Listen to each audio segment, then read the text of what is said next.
Hey, what's up, everybody? It is Wednesday night, 8 p.m. on the nose, and here we are with Xbox Nation once again, kicking it old school. This is the podcast that won't let you down like The Last Jedi. It did in so many ways. I know, right? I'm sorry. But, it is one of the last shows of the year, and it's been a crazy, weird year for gaming, but really a lot of fun as well. So, it's I can't really say enough about how crazy this year's been. I think even crazier than last year, which was kind of a wild ride as well. But without further ado, let me do some introductions.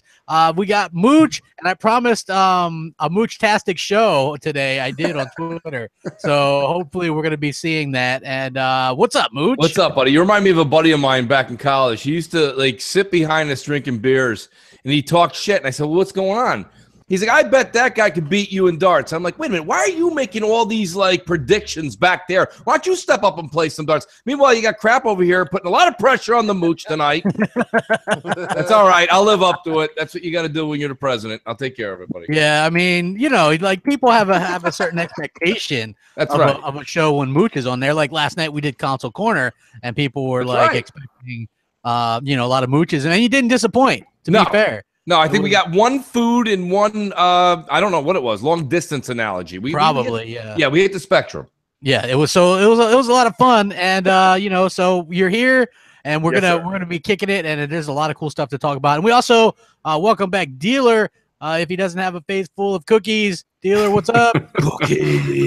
Welcome to the Mooch Show, everybody. Hey, a great show. Just on those analogies, real quick. Me and Mooch, we are collaborating as we speak. We're training every night in the party. Hey, Mooch, what do you think we can expand it to? Macaroni. We can move it to space.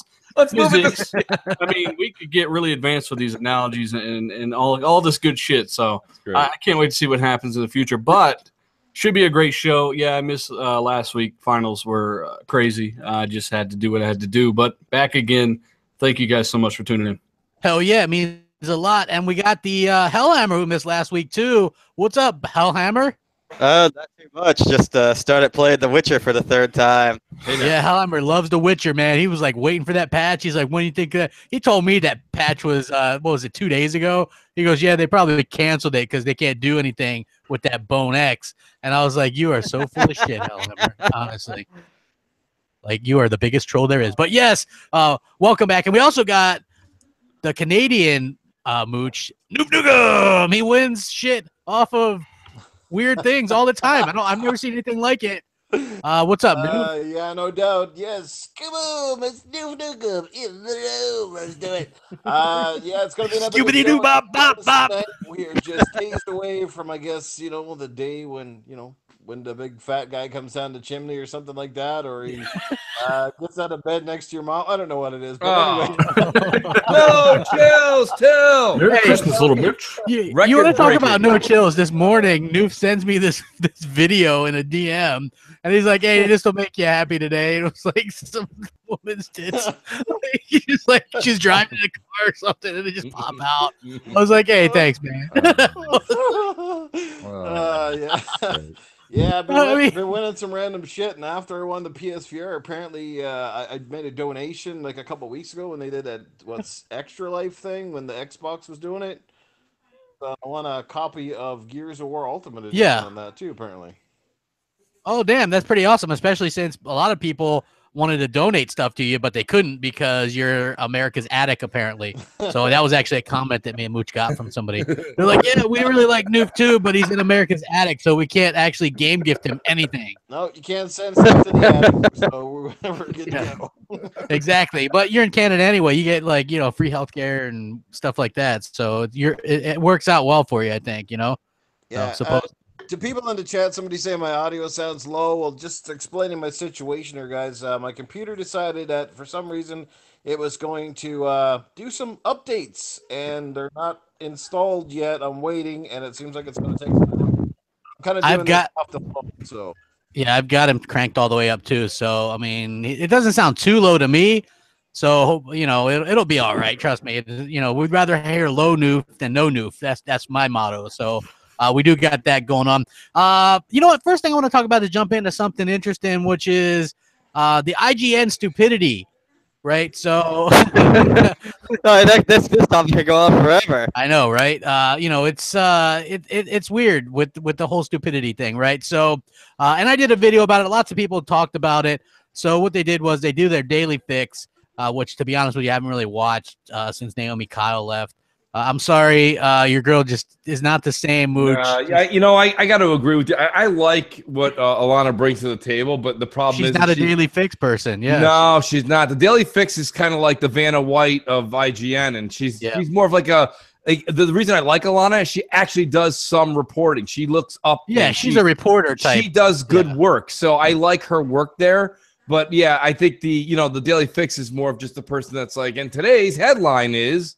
Yeah, and they look pretty and that's the headline. Because the Daily Fix, I didn't even know that the other girl left. That's how long it's been, and I haven't watched the Daily Fix because the news they say Daily Fix it came out yesterday, so it's all shit, So well, I mean, it's always interesting because a lot of people watch that or whatever. It's like a 2-minute thing or whatever, and a lot of casuals watch that as well. I look forward to them, man, but there's just no point. They're always off the beat. They don't know as much as we already know. Looking into this stuff ourselves, and they're always behind they're always behind. They are. Even more so, Dealer, was when the Daily Fix was Xbox's free copy of PubG is expensive because you got to buy an Xbox One X. Or like that was the most ridiculous I've ever seen in my life. It was clickbait. That's what it comes down to. If he would have come out and said, but you're getting an Xbox One X, you get a free game with it. That's absolutely how it is, and I feel like they obviously had to know that, right? Yeah. Well, I mean, obviously, but the funny thing is, you don't see him do that stuff for anything else, though. No. Right? Like when PS4 Pro, they did a $450 PS4 Pro with Star Wars Battlefront 2 or Destiny 2. They don't go, hey, that free copy of Destiny 2 is expensive, bitch. You know what I mean? There's nothing like that. I tried pointing that out last night on RDX. I tried getting one Sony fan in the comments to be real about it and be like, hey, what if, they got a Horizon Zero Dawn bundle going on right now, I think at Costco or something, $350. That's an expensive copy of Horizon Zero Dawn, according to IGN. How would that make you feel if they just kind of took a meaningless shot for no reason? Right. It just doesn't make sense. That's the point that pisses me off. As an Xbox fan, I really thought that stuff would kind of come to an end when they released the Xbox One X because like the narrative changed. And to also this point, from what I understand, this might be right or wrong, I'm not sure yet. They used to have this listing of the difference of resolutions in games between like multiplats between Xbox and PlayStation 4, and that is no longer the case. Somebody told me that on Twitter today. I have to look into that. But if that is the case, then wow, what a absolute disgrace to remove the resolution differences now that Xbox has the advantage with the X. Or maybe they don't have. Maybe they kept the old ones and don't have the newer ones updated like between the Pro and the Xbox One X. That would be a travesty. Because that was such an important part before the show, talking about the Witcher patch. IGN thinks it's too expensive to hire a guy to say 5 words, so they put these words up on the screen now in their shitty videos. And the Witcher video talking about the patch today was that, and they mentioned the 60 frames on the X. They didn't mention the fact that it's the only console to do so, and that's fine. But I think back, and I'm having a hard time convincing myself that if it were the opposite, as it was with Tomb Raider, for instance, back in like 2014, 2013, the definitive edition, that 60 versus 30 thing was everywhere. Yeah. And the fact that the Pro version doesn't have a 60 frames on Witcher 3, one of the best games of all time, is massive. I'm having a hard time convincing myself they wouldn't have said something if the tables were turned. Yeah, I agree 100%. Mooch, you got to have something to say in this, right? Well, me and the biased media? No, nothing really at all. Come on, man. You always got something to say with the biased media. Listen, it just goes to show. I mean, I'm not even the stuff you're bringing up is all great and dandy, but the past couple of days, you've seen Destin Legary kind of go at it with people, and I got thrown into a thread with this guy. Yeah, right. Like I have no idea even what the hell. You know what I mean? Just like I end up in this conversation with Destin Legary, and I'm like, how the hell did I even get here? Yeah, here's the problem. Just drag me into that crap. The problem is, we always get dragged into it for no reason. They just add our name to it, and then it's like, oh look, there they are. They're there. There they are. There's Mooch. There's crap. There's Mooch and crap. I said nothing in the entire thread. No, nothing. I muted the conversation. My whole thing is this. I think what we have to stop now is let me put things in a different perspective for the audience and people that are listening. The console wars, okay? We as a whole, for the most part, okay, I understand there's both sides take a quick jab at each other, people that like Xbox, people that like PlayStation, but ultimately we spend a lot of time on Xbox Nation, Crossfire, MNC Mornings. We talk a lot about our PSVR experiences, our Sony experiences, how we think they're going to do. Yes, sometimes we don't like the E3 showing that, Sean Layden and his folks put on, but for the most part, we kind of are an Xbox-centric show, but we talk about gaming as a whole. My point here is that the media lately is the ones that are starting these console wars. They're the ones that are doing these headlines. Like you said, PubG, an expensive gift for fun. It's like, this is ridiculous. And they're throwing fuel on it every day. Every single day that these guys are like, well, PubG, this and that. Don't even bother. The Xbox One is unplayable. It's just ridiculous. It's just pure trash. Play it on PC. And it's like, why don't you ever say anything like that about like lawbreakers or other incidents on the PlayStation? And this is my point. This isn't to point the finger at the PlayStation camp at all. We should both sides, PlayStation and Xbox, should be pointing the finger at the media. The media is making money on all of us. They are the ones every single day that are putting the headline out there that tweaks either one camp or the other. And we all play into it. And this latest stunt by IGN, the past couple of weeks between Altano and Destin's comments, and these are the ones. These guys are the ones that continuously come on and make these comments. And then, of course, don't forget they have 250,000 followers. So the minute they point anybody out, they're like, "Look at him! Shun that man! Shun him!" And then everybody who likes people who have a blue check mark start going, "Yeah! Let's get our pitchforks and knives! Shun him!" And it's like, it's not us. The media has been doing an amazing job of turning gamers against each other. And if you don't believe me, that's fine. But from now until, I don't know, give yourself 2 or 3 months. Look at all the headlines and read them and see what I'm saying. The point I'm trying to make is they are the console war. They spark the fire. It's really so funny because I remember, and I brought this up before, that I had that talk with Destin about, because he's like, I don't do console wars crap. And I tweeted him his picture from when he hosted the Daily Fix, where he's holding a 1080p PS4 and a 900p Xbox One anymore. You know what I mean? And I never heard back from the guy. He didn't block me, but apparently Ryan McCaffrey was talking shit about me and something, I guess. I don't know. You know what? Here's the thing. I think Ryan McCaffrey's soft.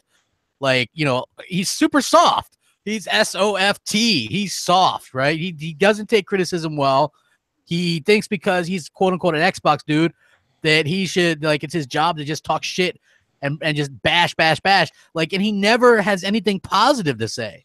Where's the positivity? You can bring up negative stuff, but damn, there's a ton positive. Yeah. There's a ton of positive stuff too. Be positive once in a while. The fan base has been shit on for years and years now. You're supposedly the Xbox dude, and you're supposedly the foremost authority on Xbox podcasts. Act like it. You know what I mean? This is absolutely stupidity on their part, and they're the biggest site, so everybody goes there.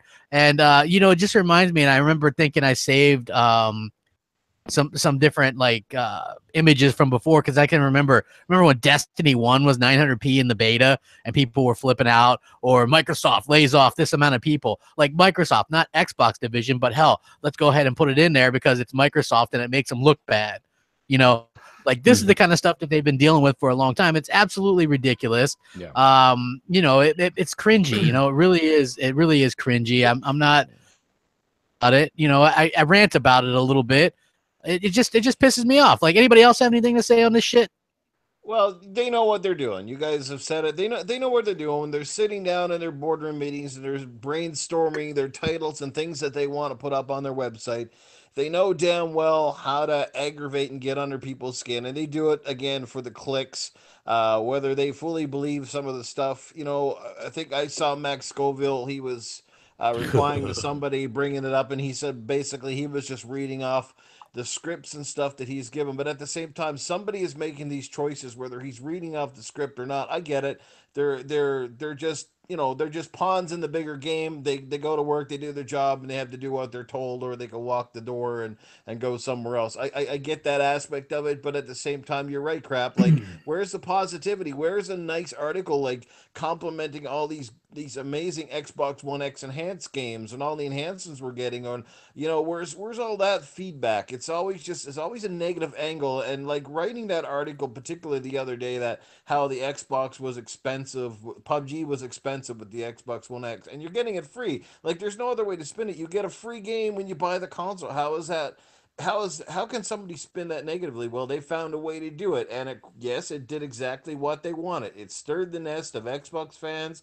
It had, of course, people from the other camp were going over to check out this article and say, "What's this all about?" You know what I mean? And then, of course, you get the other side going, So yeah, it's a load of crap, man. Like, it's hard to take those guys seriously anymore. When they're the biggest, corporate, video game media site. Everybody tunes to them, like that's right? The main one. So, like basically CNN is not supposed to be TMZ. Well, right now IGN is basically becoming the TMZ of that's exactly what I was going to say, Noof. I see these guys all getting together, having morning meetings, and kind of collaborating around a table where they're like, okay, how can we kind of use certain terminology to rope in an audience, which is their job, right? They do get paid off of this, guys. I understand that. I definitely understand that's how they get paid. But at the same time, that's fine. If that's how they get paid, then they got to take the punches when they get called out on something. But they're sitting there and they'll turn around and point the finger and be like, "You're a fanboy." And I'm like, wait, well, aren't you? Look at what you just wrote. Look at your article. Look at your headline. And that's fine. I mean, but you can't. What's good for the goose is good for the gander. You can't sit there and point the finger at us and call us names like that. That's what you are. And I mean, it's as clear as day. It is as clear as day when you have people on this channel, the IGNs of the world that refuse to even turn on. Well, I haven't really turned on my Xbox. That Gertzman and those guys, when they were trying out their Xbox One X's and they did like a 2-hour, 3-hour live stream, you could see their gamer score. And I'm not even one to say anything about gamer score. My gamer score is not that. But these guys, their gamer score is like 3,000, 4,000. I mean, they don't even turn the damn box on. So like they don't, and it's under their account, their personal account, not their company account. So that's their name up there in the corner, and you see like 2,200 or 1,800, and you're like, well, geez, anything you play at all, you're gonna get more than 1,800. So I mean, these guys are never on Xbox. Their bias shines through, and that's fine. But if you're supposed to be this gaming journalism channel, shouldn't you be more motivational and lead by example instead of just yelling at people, calling other people fanboys, and then being like, "You're a fanboy. You sit down now." Shove this headline up your ass because you're gonna love what I'm gonna write tomorrow about Sony. And you're like, what? Shove this headline up your ass. You know what I mean? Mooch, I think you got a lot of good points, and I also try to look at things from every perspective as well. That's why I've never really been one for the media bias thing, even though it's clearly looking back on it, it happens. I don't think that everyone's quite self-aware. I don't think they have the ability to look back even 2 years ago. Motherfuckers holding up pixel counts. They're never going to do that again. And it feels like Microsoft might have missed the window for that kind of war. They've shifted it to games and all that stuff's the narrative.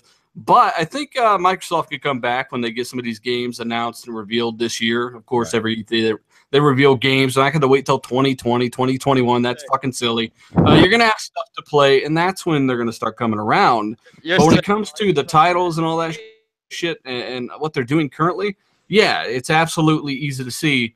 Why didn't you say Battlefront 2 is a fucking expensive game when you buy it for the Pro? They could have done the exact same thing. Right. But they did it deliberately. They targeted it. That might sound fanboyish, but ultimately it's just a fact. That's what they did. They did it here.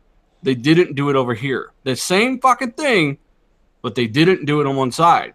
And that's just you gotta think about that. The way to write it for Xbox and PlayStation, the PlayStation say the Pro gets a price cut, they'll go, look, PlayStation Pro gets an amazing price cut. Then say Xbox One X gets a price cut. This is how they'll word it. They'll go, Xbox One X gets a price cut, but it's just not enough. Yeah. Hey, are you writing these headlines for him, Noob? Come on. Yeah. Or if they got a price cut, it'd be the impending doom. They're cutting the prices because they're trying to sell out stock. Or, what's funny? I can remember this like it was yesterday when Titanfall 1 came out, and that was one of the original Xbox Ones that had a it had a limited edition console, like a special console, right? Like a custom console. I remember reading an article, desperate Microsoft resorts to custom consoles to sell Xbox Ones, right? Like, are you serious? Like, and then here Sony does, like, they were having them too, you know what I mean? Like, they've had a ton of custom consoles. And I just find it sort of hilarious that there's such a difference in perception. And like you said, Dealer, the people that aren't self-aware of this, there's so many that aren't even aware of this. And you even pointed out, and they still act like you're full of shit. Right, like, oh, that can't be true. That's not true. Well, look at it. It's true. It's damn true. It's damn true. You know, it is. The gaming media should be there to promote positivity first. Yeah. Look at this cool fucking game. Or where's the video about more PubG? How much performance PubG's first patch brought to the game? I noticed it instantly when you're running around with the naked hobos next to the broken plane. That was like 8 frames per second added to the game just with the first patch. That is noteworthy when that's all they've been complaining about, you know? Yeah, exactly. And, well, you know what? Just like remember Titanfall 2 when that got the original patch on Xbox One X and Digital Foundry was quick to run a thing. Everybody freaked out. And then a couple days later when they updated it and put out another patch, you didn't hear a goddamn word from anybody about it. You know, everybody was just like quiet as chirp, chirp, chirp. Yep. And you couldn't hear shit. And it's the same thing with the PUBG thing. That's because they knew they were going to get destroyed with a screenshot of them saying, ha, ha, ha, looky there, it's not as good as you thought, huh? Exactly. Even though people like myself was like, hold the fuck on. It's clear that this is not the box's fault. The developers will have to patch this. 2 days later, whoop, yeah, done. You know, that's why it's funny. I've had to, like, hold back. I don't give Digital Foundry as much. What they do is fine. I'm not discrediting their work, but I don't give them credit. I'm not going to sit there and rah them because these guys are out for money just like IGN, just like any business, right? Any business. And I get that. And that's okay. I understand. But the fact of the matter is, like what Dealer was saying a second ago, kind of reimbursing what I'm saying, is that what's good for one, you have to do for the other.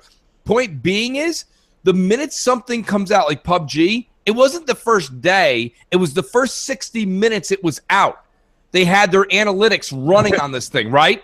Where's all the God of War resolution talk where, well, we weren't able to play it, but what happened was we went ahead. Tom, come over here, Tom. Tom, tell the audience what the hell you found. Well, what I found was that it was hard to see, Brian. It was hard to see. It was that, and when we actually used the tape and we rewound it and went fast forward and rewound it and went fast forward again, we saw that we were sub 1400. Okay, my point is they don't ever talk about the Sony game. Ever. But Microsoft, they're like, Microsoft didn't give us this footage, but we captured it off of a commercial, and we're going to give it to you right now. And it's like, they'll do whatever they can do. Like, they'll just dress up with a phony mustache and glasses, like Groucho Marx, sneak into Microsoft headquarters, take a picture, and analyze the game. They don't do this with Sony because with Microsoft, it's bash, bash, bash, bash, bash as much as possible before the facts even come out. And in the case of PUBG, they bashed the shit out of them before we even got the first patch. Hey, some people out there think that, hey, what's this fucking fuckface talking about, right? Like, why are you talking about this? Is absolutely crazy what you're saying.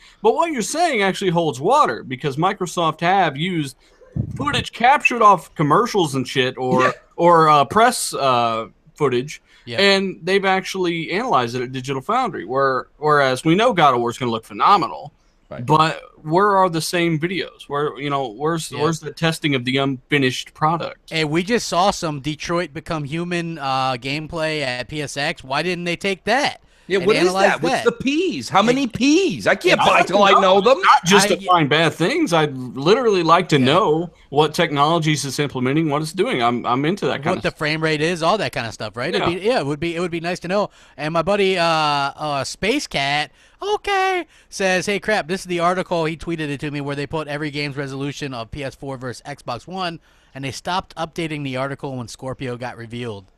Interesting. Isn't that, you guys think that's coincidence or nah? You know, like for me personally, I just don't really believe in coincidences. So that's an article that someone wrote about That's IGN? The IGN article, right? They have their own thing that updates PS4. It's called PS4 versus Xbox One native resolutions and frame rates, right? So basically, we should get a third party to write an article about IGN stopping their coverage on the technical aspect of these. Yeah, exactly. Somebody tweeted at them today and mentioned this, that it was kind of ridiculous that they stopped.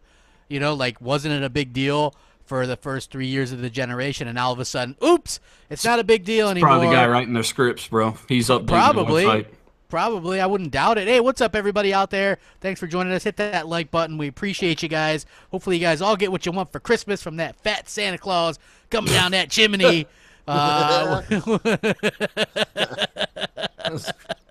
got a great Santa Claus joke I'll have to tell you guys later. Okay, yeah, just save it for later. I can already tell. No chills, noof. So here we go. Witcher 3 got updated. I kind of talked about this earlier today too. It's not only did it get updated, but it got updated with a couple different options for you guys. So in 4K mode, the game and all its additional content will run in 4K resolution or super sampled on non-4K display, featuring enhanced shadows, ambient occlusion, and texture filtering, as well as higher resolution textures and gameplay at 30 frames per second. Now, if you switch it to performance mode, this will enable dynamic resolution scaling, rendering the game at a resolution minimum 1080p and all the way up to 4K while targeting 60 frames per second during gameplay, and both modes will additionally support HDR, making the game look more vivid when played on an HDR-capable console. So that is phenomenal. Just so you guys know, they did say that they're going to patch in HDR to the PS4 Pro, but they aren't going to patch it in to PC, which, kind of surprising, but I guess not. Not a lot of PC gamers have a like a super capable monitor. I don't think there's a whole lot of variety there. Those guys don't care about HDR for the most part. The real story here is that 60 frames on the X and not on the Pro. Yeah. And that is, of course, yet more evidence that when people look at PubG as a reason to why the Xbox One X isn't capable, we laugh at you. You look at Battlefront 2 and something like Witcher 3, Ghost Recon Wildlands with maps that are absolutely massive, not necessarily Battlefront 2, but you get it, Witcher 3, Ghost Recon, maps that are at least the size of PubG, and they absolutely look much better and are running, the same, but locked or 60 frames per second now with Witcher, right? Yeah. So and don't tell me, there's some people, who cares about 160, 130? People do care. That's a big deal, especially if you are into that PC-type experience. That frame rate's the first thing that sticks out, and I am loving that 60 frames per second PC experience in The Witcher 3 with regards to most of the gameplay. As I said, in the city, AI and geometry, complexity, stuff like that, it drops, as we knew it would, as I've said 1,000 times on the show. But for the most part, you're doing what you're doing out in the wilderness, doing the quests. It's at 60, man. It's nice. Yeah. Well, that's the important thing right here, because Hellhammer played it, and he's like, man, this game looks absolutely amazing. And I'm like, yeah, you know what? I was able to load it up and just kind of look around, and holy shit.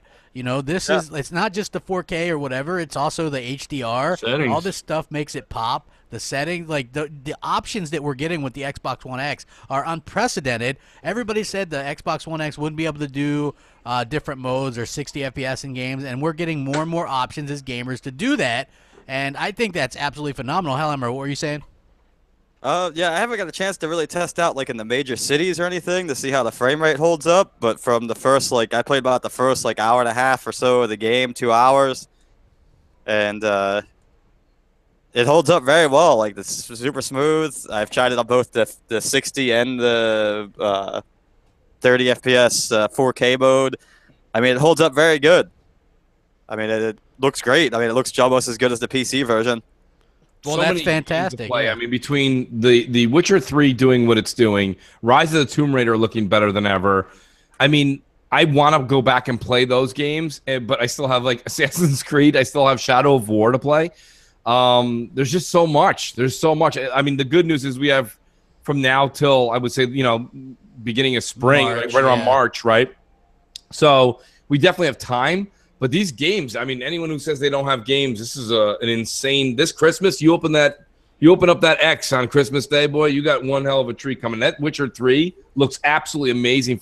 Seen a bunch of screenshots from Colt. Oh yeah, the screenshots don't even do it. Put a few out. I know it doesn't. The HDR really pops. Yeah, speaking of games, Mooch, you ready to go back to space or what? Absolutely. I loved it. I did. Yeah, so Mooch, and then we're actually playing and Noof, and then we're playing Star Trek Bridge Crew on PSVR, which I was supposed to, but I wasn't feeling that well. It is funny as hell, crap. You got to join us out there. It's a sight.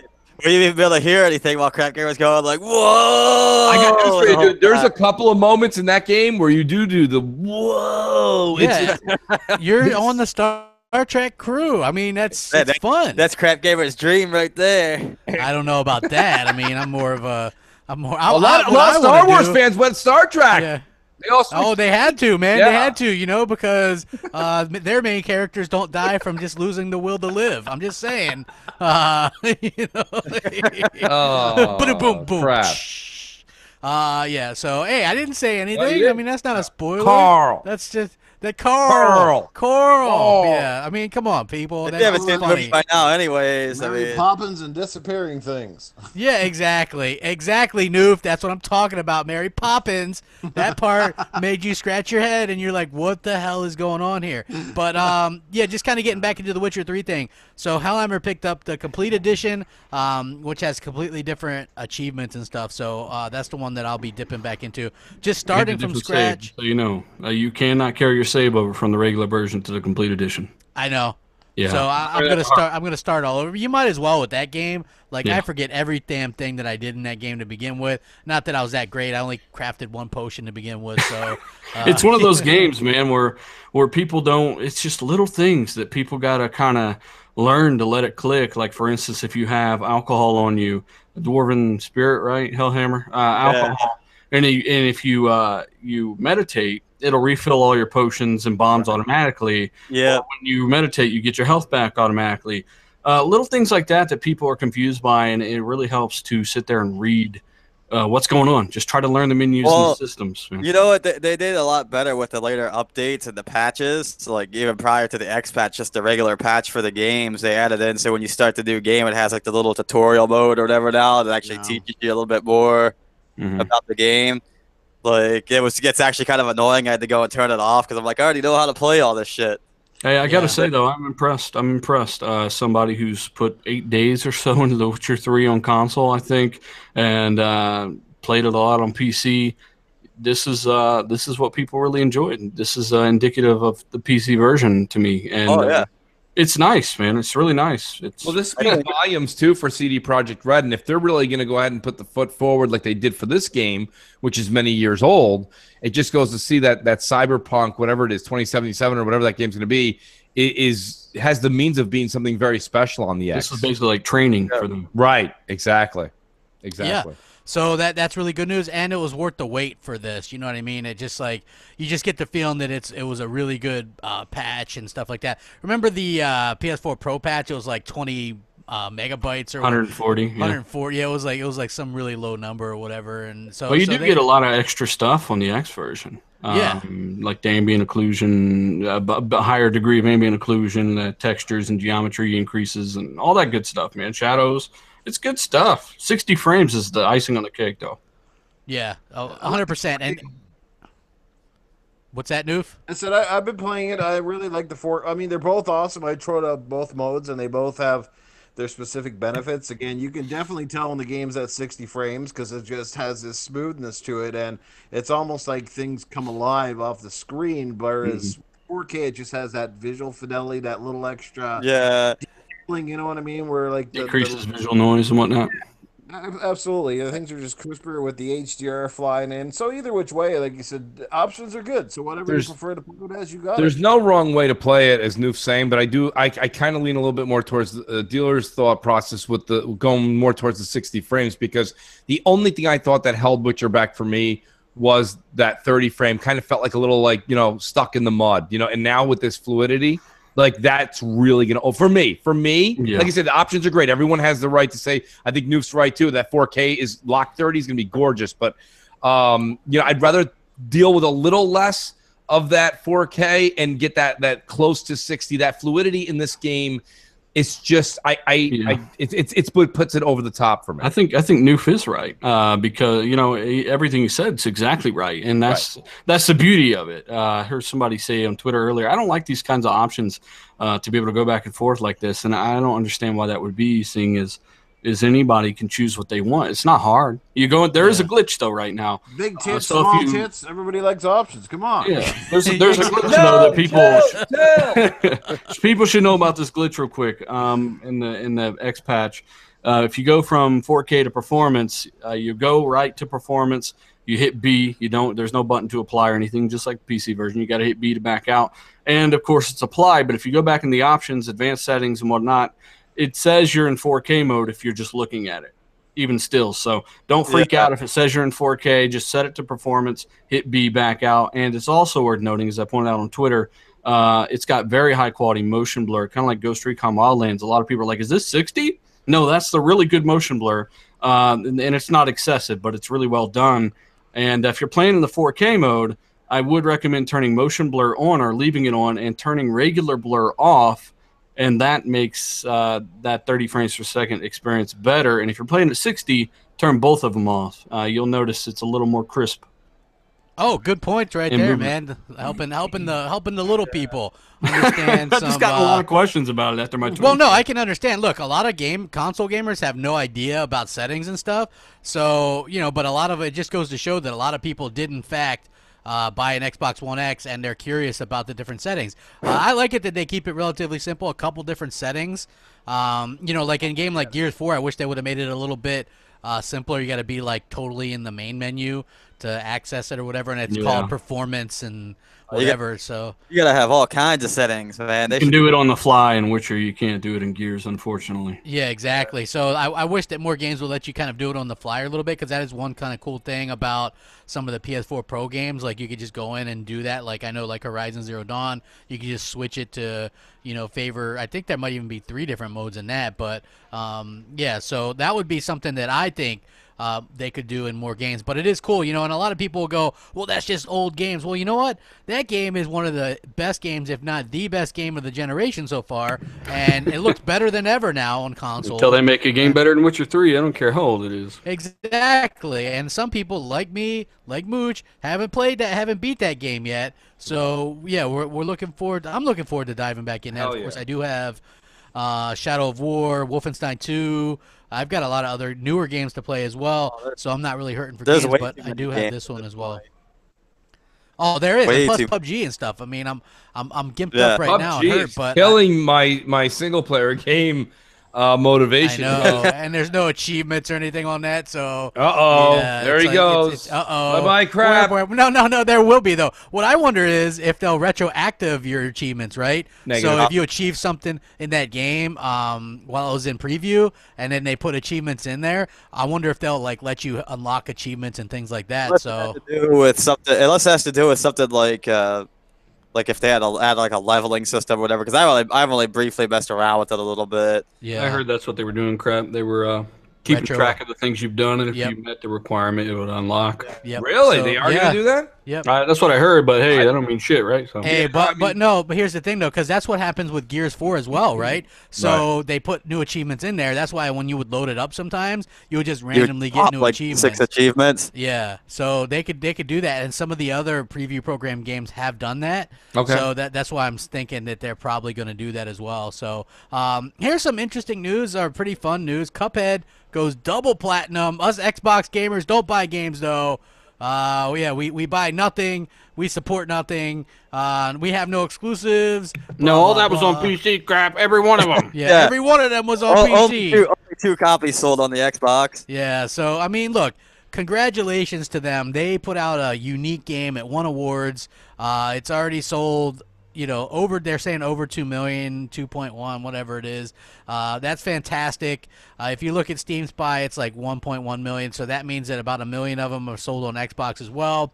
Oh, look at that. 1 million sold on Xbox and 1 million PUBG, over 1 million PUBG on Xbox. So there goes that theory that people don't support the games on Xbox. That's a really good game to support. It's not a game that you go back to. I think you were saying this, Mooch, yesterday. Like, oh, man, I want to go in and just knock out some Cuphead tonight for 4 hours. Right. But it is a game where you got some time, 10, 20 minutes. You're like, hey, let me go mess with this boss or, go do something like that. And I think that's where it really kind of succeeds.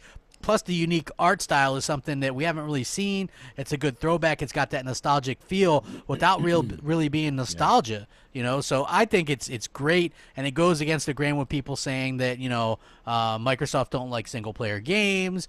They invested heavily into this game. This game would have just been strictly boss rush, and not nearly have as many bosses even as it ended up with. It wouldn't have any of the platforming levels at all if it weren't for Microsoft funding it.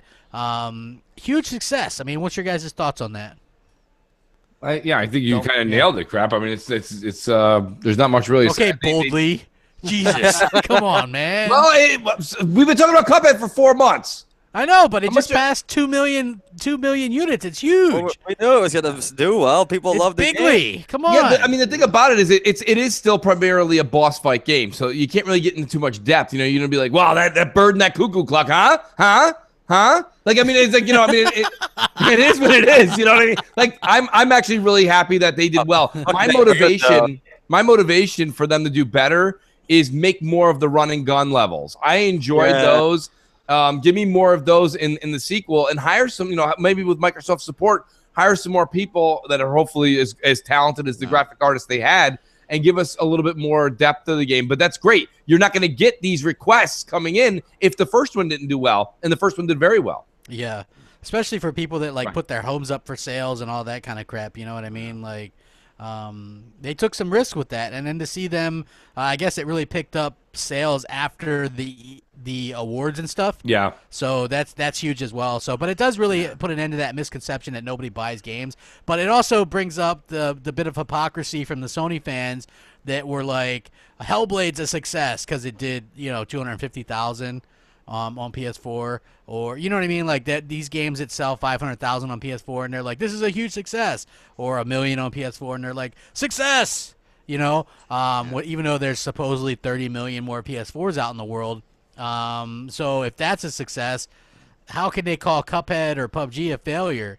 You know, like it really kind of sets up the hypocrisy and things like that, and I think that's I love pointing that out. You know what I mean? I love pointing that out. It's doing good. It's a fun game. If you haven't picked it up, it's $20. What the hell are you waiting for? Help get it. You know what I mean? It's a fun as hell game. Cuphead is essentially the BDSM version of a video game. I mean, it's fun while you're doing it, but it starts to hurt when it takes too long. So it's a great game, you know, 20 minutes in, 30 minutes in. I mean, I love it. You know, it's hard as old heck, but, you know, the great thing is with Cuphead, it's a new game, but it reminds you all the old games. It's like new age nostalgia, you know what I mean? Because it brings you back to your childhood playing those super hard platformers and stuff like that.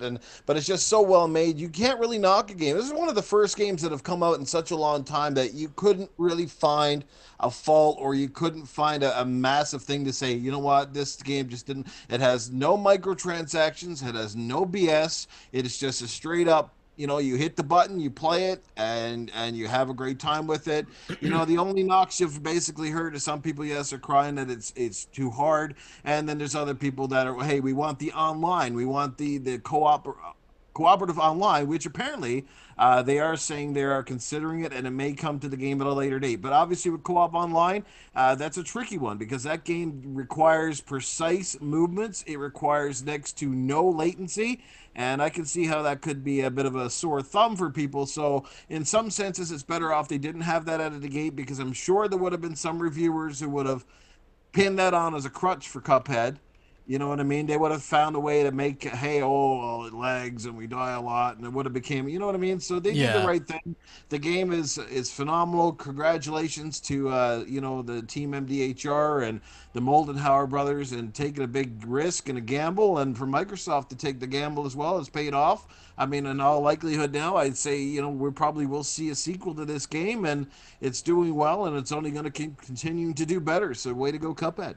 Yeah, it is. It's really good news. I want to move on though to a little bit of PUBG, since Mooch is dying to talk about it. I know it did get patched, and this patch actually does a lot. You probably won't be hearing a lot of fanboys go, "Oh, how about that 12 frames per second or whatever" anymore, because it's not the case. I don't think it was ever like really the case for the Xbox One X version, but it's much smoother, like the parachuting out and stuff like that. That to me, like when I played the game, The only part that really had any kind of issues that weren't server based were when you're in the plane and when you jump out. Right, that was like the laggiest part with the frame rate and stuff like that. It was kind of choppy. As far as when you actually landed, I didn't have as much issues, hardly any really. I thought it moved pretty damn smooth. There was a couple times where I got this glitch where my guy wouldn't load his gun at all, even though I had the proper bullets and the proper gun. That wasn't the only person it happened to. I guess Zaire, that happened to him before as well. But overall, they patched it pretty quick. More patches will be coming as well. Like Mooch, what are your thoughts on this, man? Give some people, since you're like all PubGesus all the time now, man. What's going on? Yes, PubGesus. Hallelujah. No, what I was gonna say was this: the patch definitely is noticeable. I will say this much: the patch did not correct the rubber banding. That's still happening at a rapid rate. That's something that they have to fix. I believe that's server side, but I could be wrong. But that's what I've been told time and time again. But you can't play this game and tell me that you don't notice that the game was patched. And the fact is, forget the patch, okay? It's the first patch the first week. The thing that's amazing about this, in my opinion, is that from hearing the way that the PC guys were kind of treated the first couple of months, because this is such a big deal and Microsoft's so behind it, the fact that it got a patch within a week is huge. And I bet you we're going to see a patch every week for the foreseeable future. Yeah. And each of these is going to be a major improvement each time to give you a little bit more of that flow in the game. They just a couple like cool things they changed. So the first week when you were playing and waiting for your match to start, over your head when you were ready, a big yellow box. I mean, a big yellow box showed up over your head. You would think that Mooch Crap and Dealer programmed this fucking thing, right? Hey guys, what do you guys want to put on this guy's head? I don't know, fucking box. All right, done. Now it's a check mark and it's not so chachi.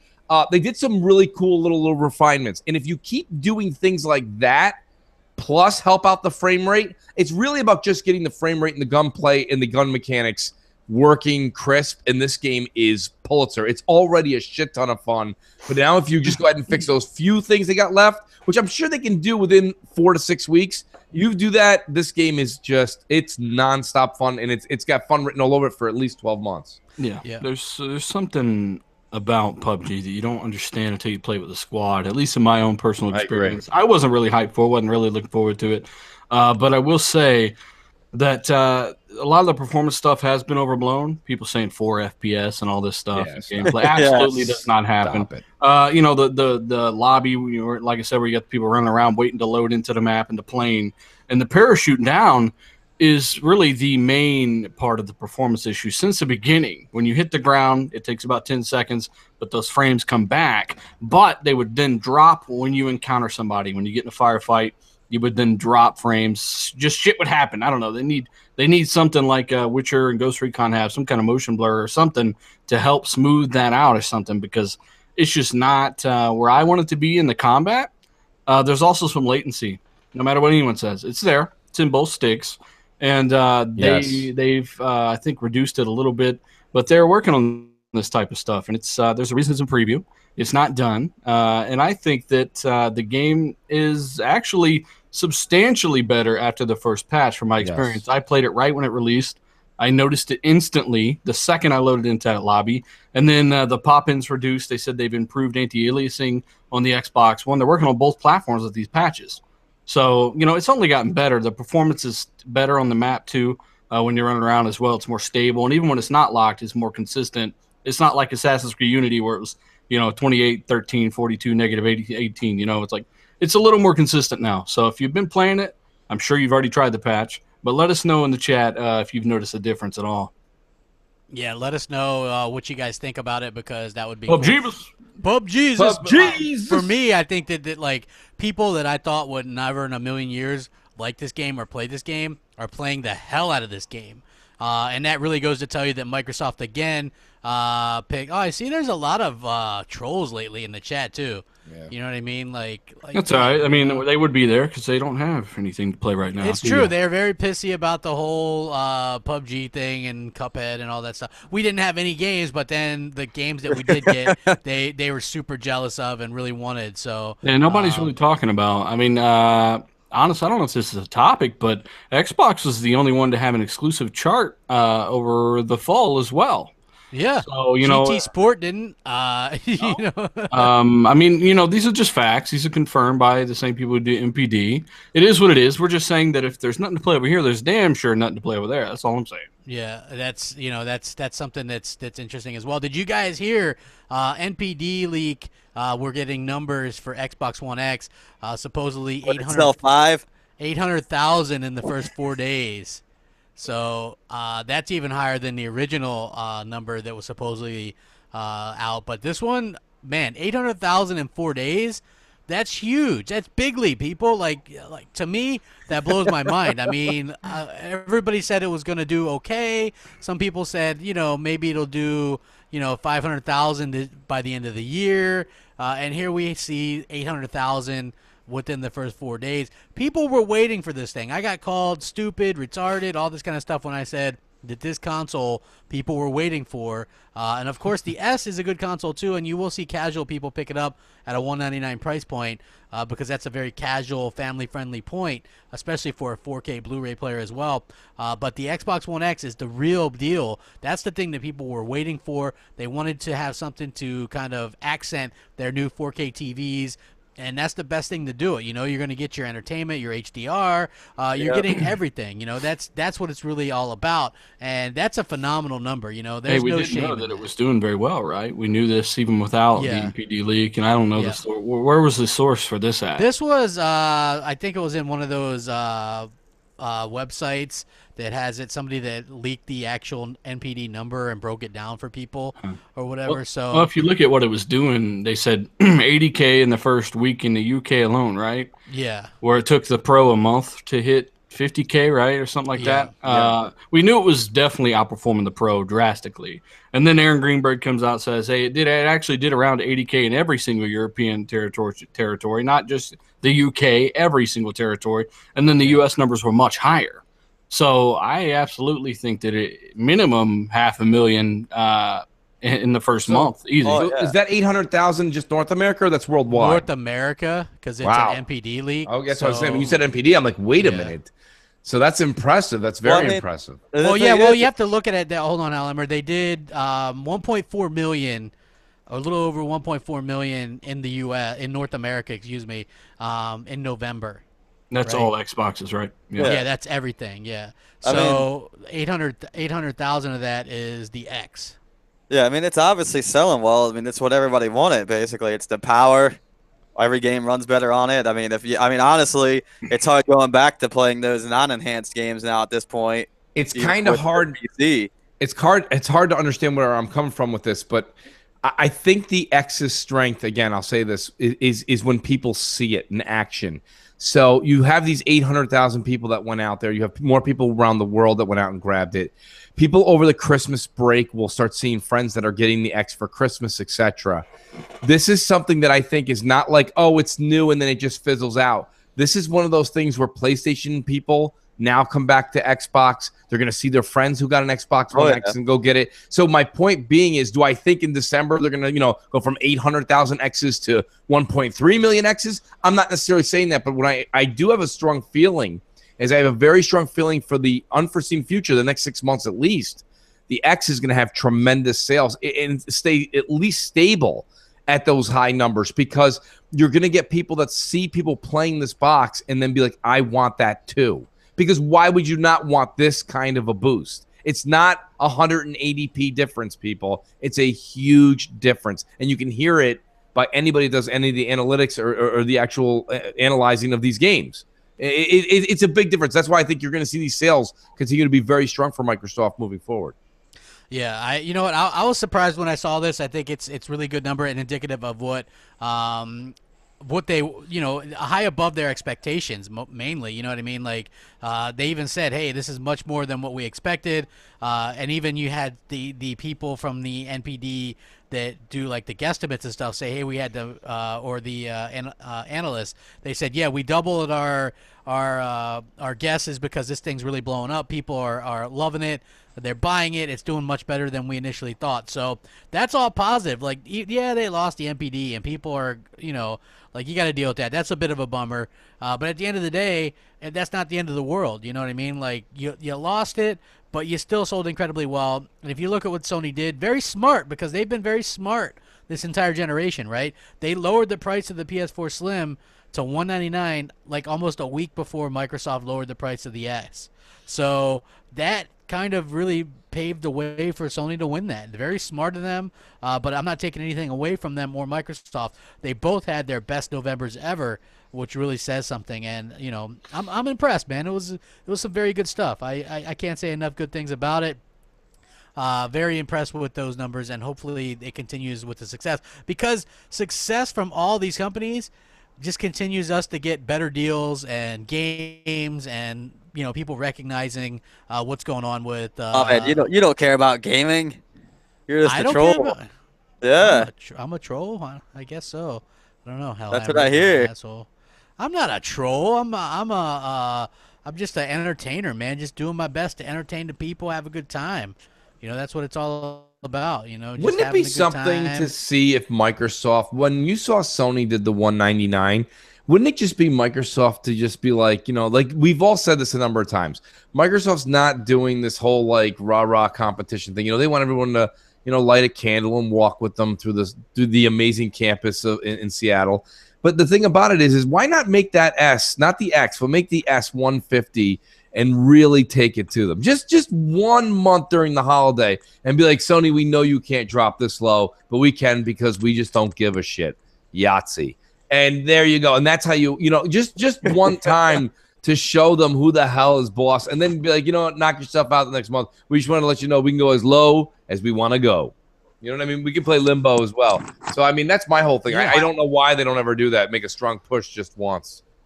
Yeah, you know what, I agree as well, because I think at the end of the day that Microsoft maybe doesn't really consider winning against the PS4 in sales to be the be-all, end-all for them. So that could be kind of an interesting thing. I don't know, but you know, it's gonna be interesting seeing they go forward as well. Though it's a very exciting time for Xbox fans, because unlike Sony fans, we don't know what we're getting, you know, in the next 2 years for games. You know, like honestly, like they know, so they can't be any megatons for them, because they already know. Like Sony was already like, yeah, we have this game coming out, we have this game, you know, Death Stranding 2020, The Last of Us 2, you know, like, so they already know the shit that they're getting.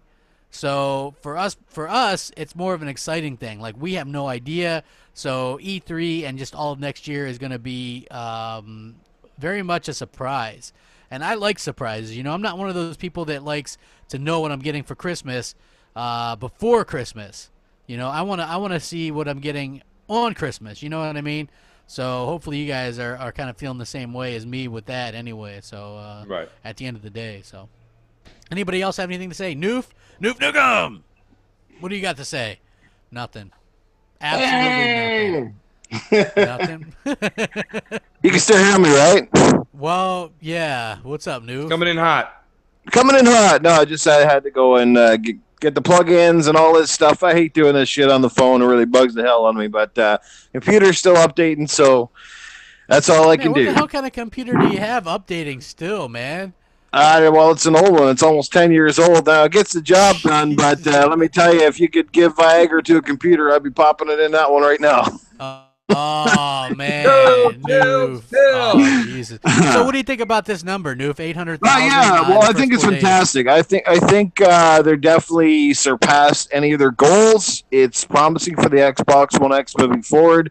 You know, and I really think we're going to see the Xbox One X get some type of reduction at some point next year. I would not be surprised if that's one of the big announcements that will come out at E3, that it gets a bit of a drop in price to keep sales going, to keep the momentum rolling as we head towards the fall and the end of the summer, that sort of thing. And I know I'm pretty confident that Microsoft's got some big announcements coming as well. But the sales are good.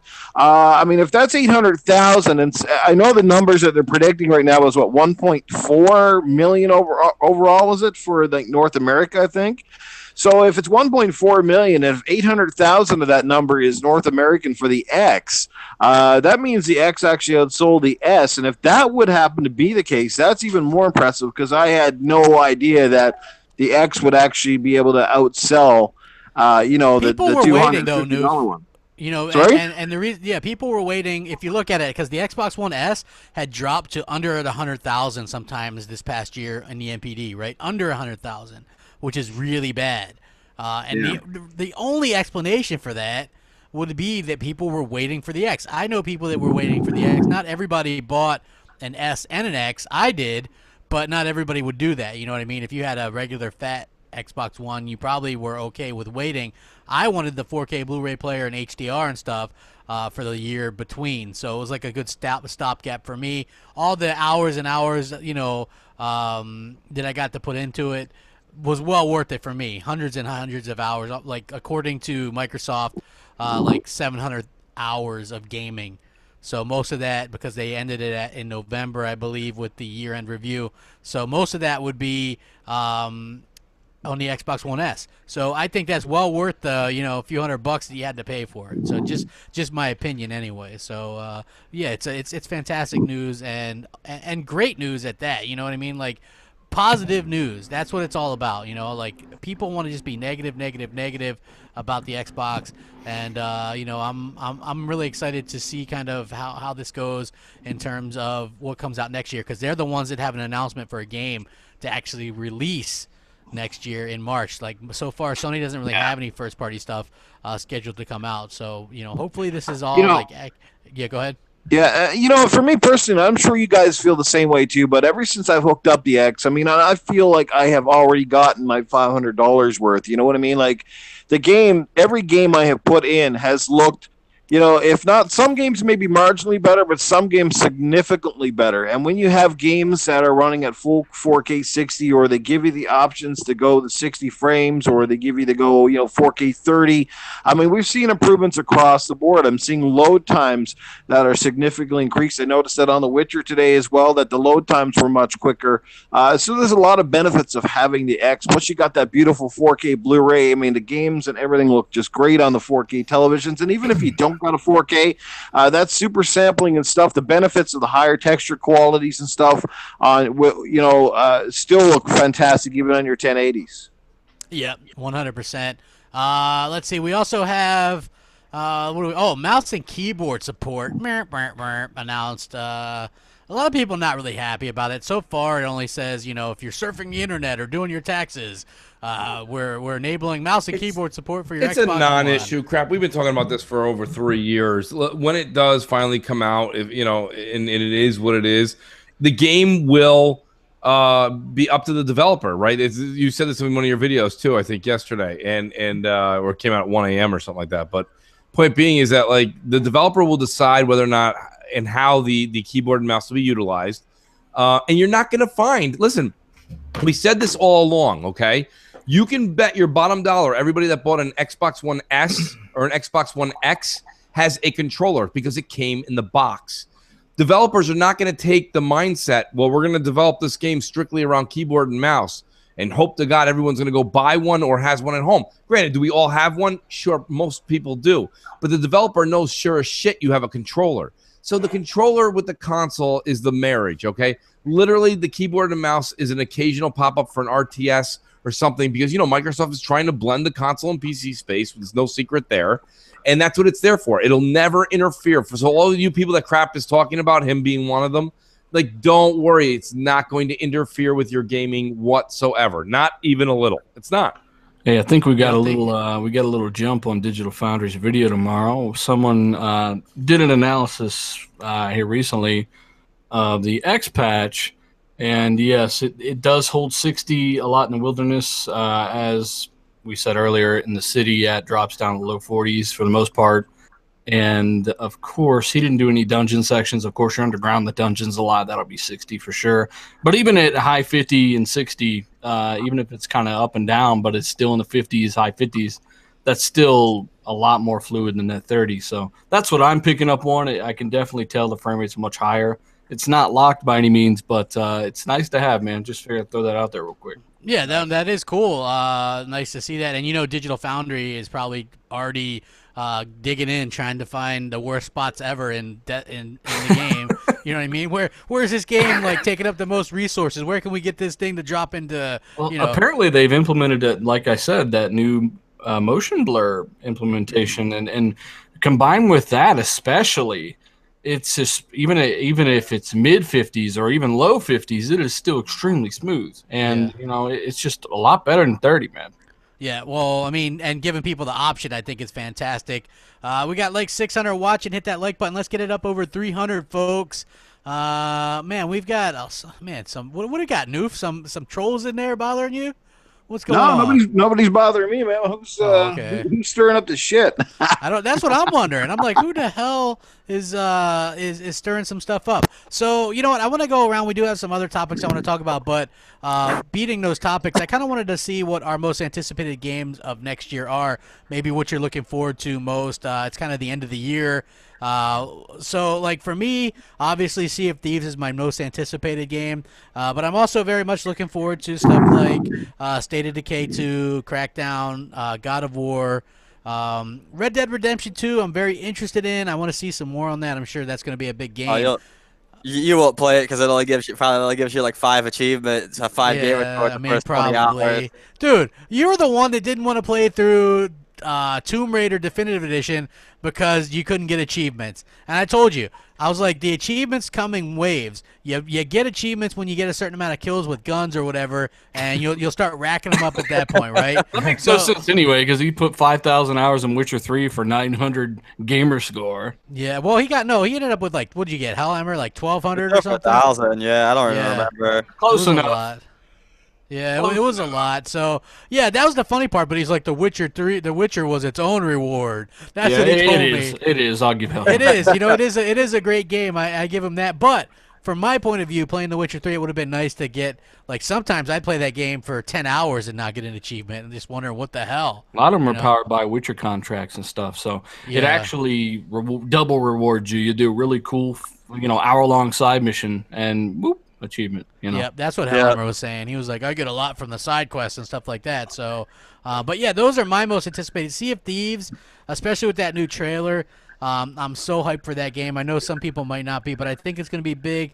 I think it's going to take like the best parts of stuff like GTA Online, Destiny, The Division, but not do as much in terms of you needing to be leveled up and give people a lot of options to kind of play, and like the contracts, and you can pick the different factions that you want to help. And, the boss fights, giant monsters and all this kind of stuff. That, to me, is fun. So I'm really looking forward to that. Anybody else, like, what is your guys' anticipated games of 2018?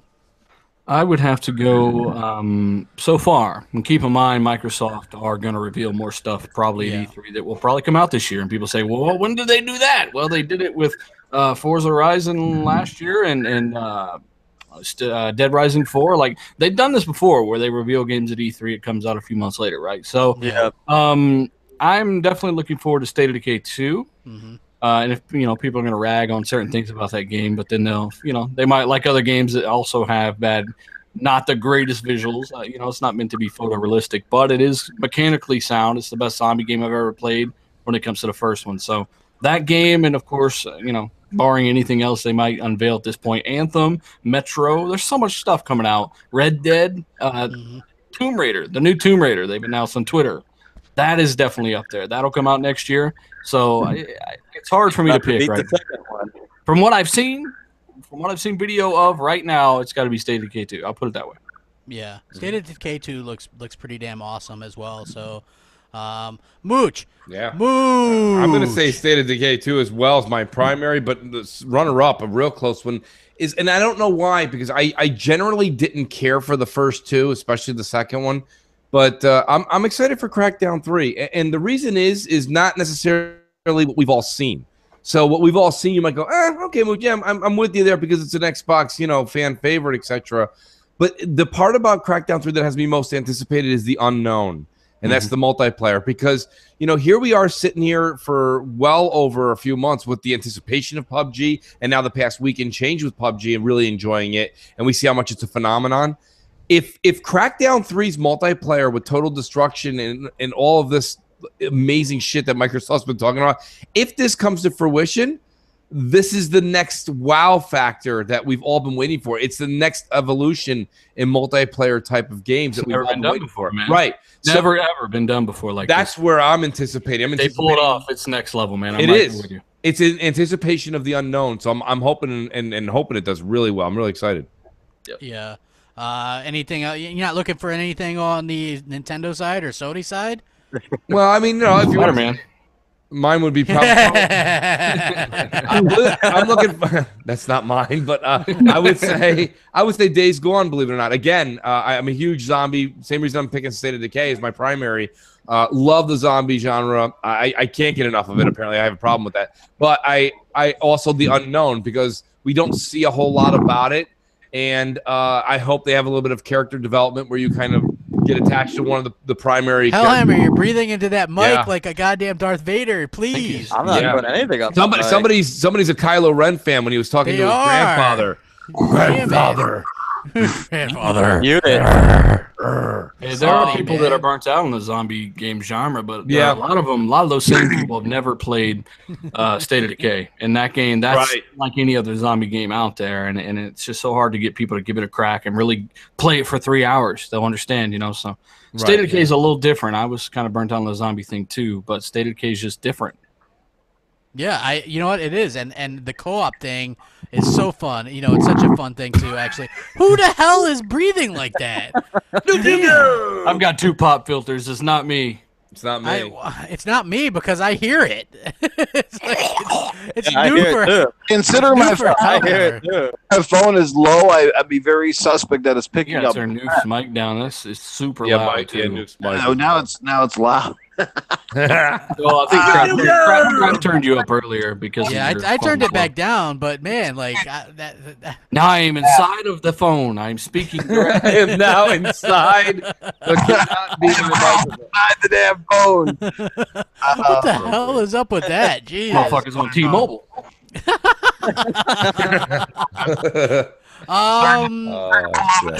Here, all over the place. Noob sounds like one of those CB guys. Hey, big 10-4, buddy. He sounds like a stormtrooper. This is helmet. Candy Roger that, some bitch pile of monkey nuts. Hey, did you guys see the Injustice 2 Digital Foundry comparison? Yeah, it was disappointing. There's absolutely no reason that game should be running at 16-something p. Yeah, you would figure that it would be. I mean, they did give the edge to the Xbox One X version. They did, but you're talking. We've seen this in countless games. Battlefront, all the biggest games. If you're running at 1440 in the Pro, I've said this a year ago. You've got 30 frames of overhead on the X. You can cram into resolution, and that's over double the pixel count that they've been able to proven to be doing. They've been doing this on Battlefront 2, for instance, right? 1440p, and then you got 2160p on the X. They could have done it on Injustice. They didn't even add any additional effects over the Pro, really. Very, very, very subtle touches there. So I think what we're seeing is some patches are just, fuck it, it's good enough patch. Where the game's been out for a minute, and you know what? We're going to put all our effort in the next game. But I think based off of other titles that we've seen out, factually proven to have double the resolution capability. Would it be interesting to do... And Dealer, this is the question to you guys. Do you think that it may be worth doing a little bit of research and digging to see, just maybe it's coincidence that the games that are not getting it, hashtag bias devs, are the ones that had deals with Sony?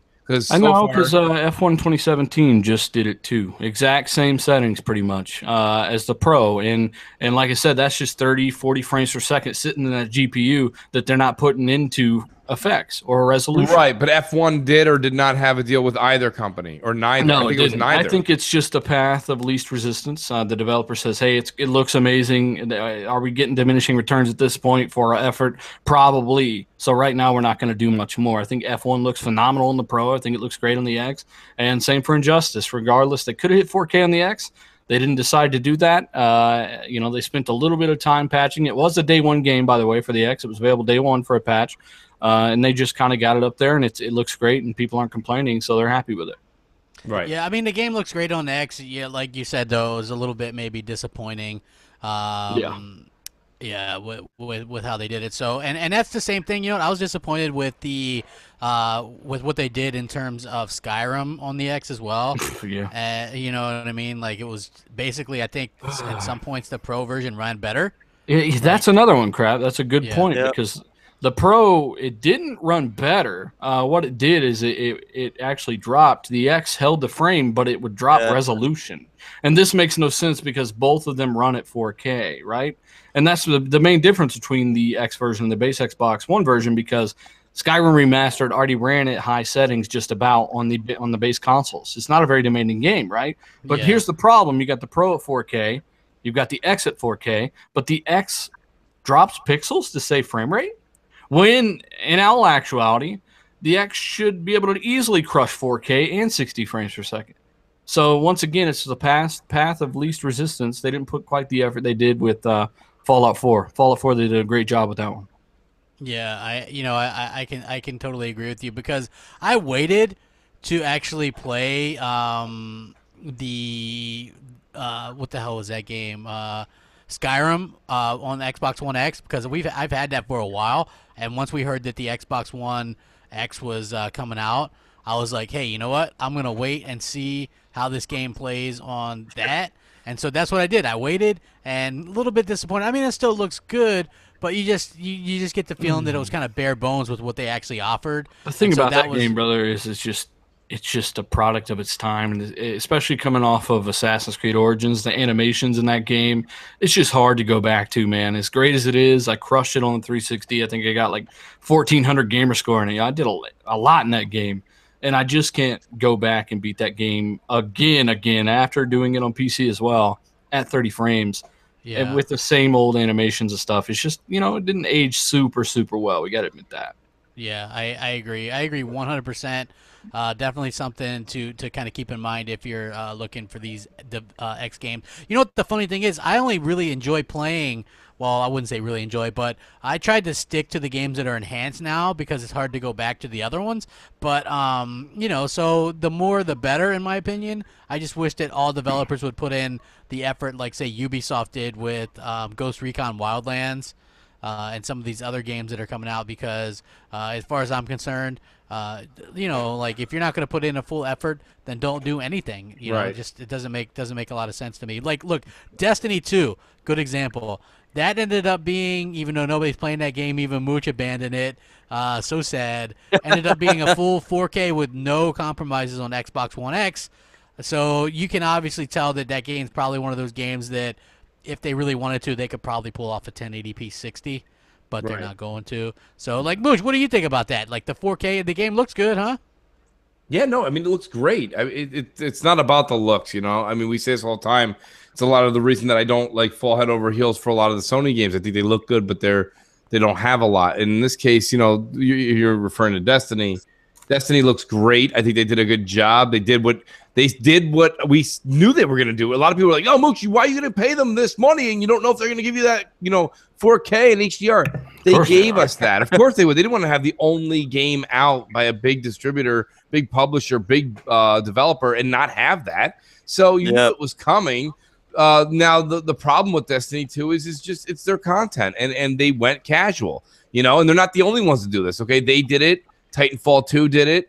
Battlefront 2. They went too casual. And the problem is when you do that, you kind of make a big splash up front, and then it just dwindles out quickly. And the only thing I will say this much in Destiny's defense, business-wise, they scooped up the money they needed to make early, where in the first one, people were buying the DLC a lot more a la carte. Here you had all the diehards and all the people that they got as their fan base the first time to be like, well, I'm in it for the long run because I know what Destiny is. Destiny's Destiny.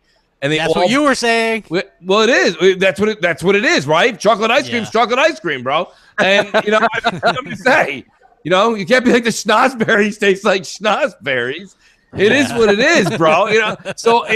But they went in and tweaked it and they fucked us over. And now it's the content. It's like it's there, but when you run through it, you're done.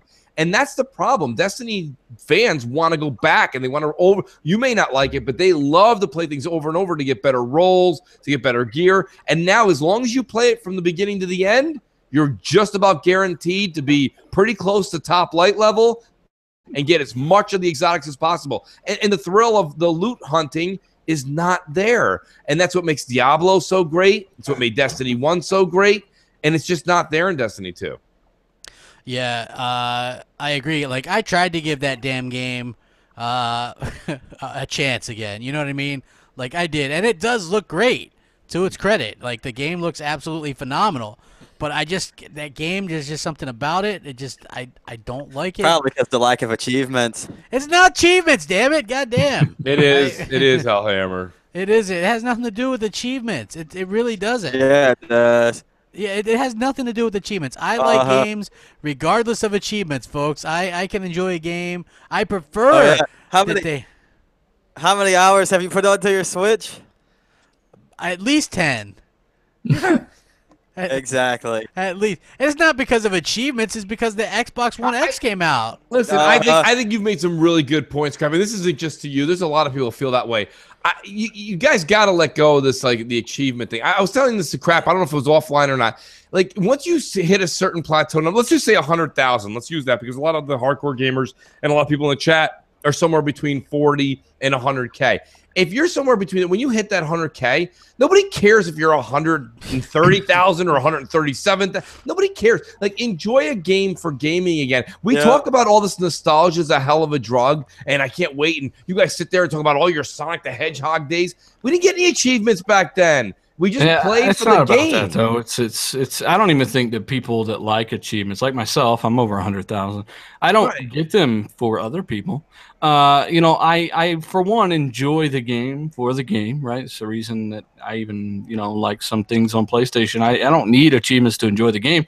I just enjoy the game for what it is. I really like the story and the narrative, just like everyone else. But if you are someone who's into achievements, you also get that satisfaction, that completionist satisfaction of, okay, I've done that. And then I can now scroll back, look through that achievements list and see how much more I have left to do to experience. Right, but when a random game comes out, which is very rare these days, that doesn't have achievements or has harder ones, it doesn't mean that you put that game to the PubG for me, no. Right, you don't take that and put it to the side because it's not there.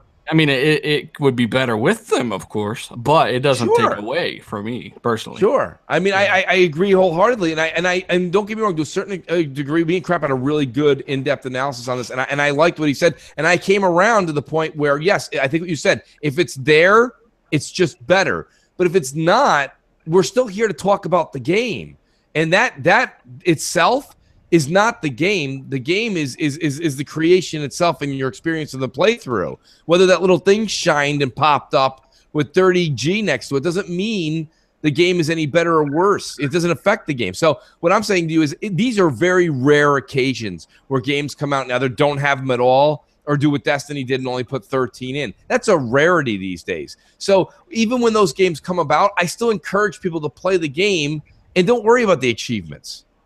It's an afterthought, really. Well, here's the thing, right? Like what Dealer just said, right? I don't play games for achievements for anybody else. I like getting them. I'm not buying it. No, it's true. It's the first thing. It's the first thing people do is throw their numbers out there. Now, hold on. I don't because mine are hidden to begin with. You can only see my overall number. Yeah, but you throw your number out verbally as often as you like. No, I don't. I mean, I don't even know where I'm at. Like 139. There it is, folks. He just said 139, 124. 139, 972. But who the hell's keeping track? Yeah, who's keeping count really at this? He does it to the decimal point. Yeah, it's like 139,000 or whatever. Yeah, I just love it when certain people say, others don't play games. Right. Like some crusty bitch who uses Budweiser as lube, right? And then you go look at her, achievements, and it's like, you got the same fucking score I do, you moron. Yeah. So it's nuts. Some people do look into that way too much. They do. Like it's so funny to me, right? Like when people are like, "Oh, you don't game or whatever because you're on Hulu." Well, the funny thing is, I cut the cord, so Hulu is my live TV now. So and I don't even have to be on home or around the thing because I think my TV might even my Xbox might even be to Hulu right now. I'm not even near the damn thing. You know what I mean? It's always on. Yeah. And achievements. Achievements as well are very subjective to the type of games you play, right? Because, for example, like when I played Mass Effect Andromeda this year, they were dropping pretty quick for a while, but now, then they stagnated, and I didn't get a whole lot down through the stretch.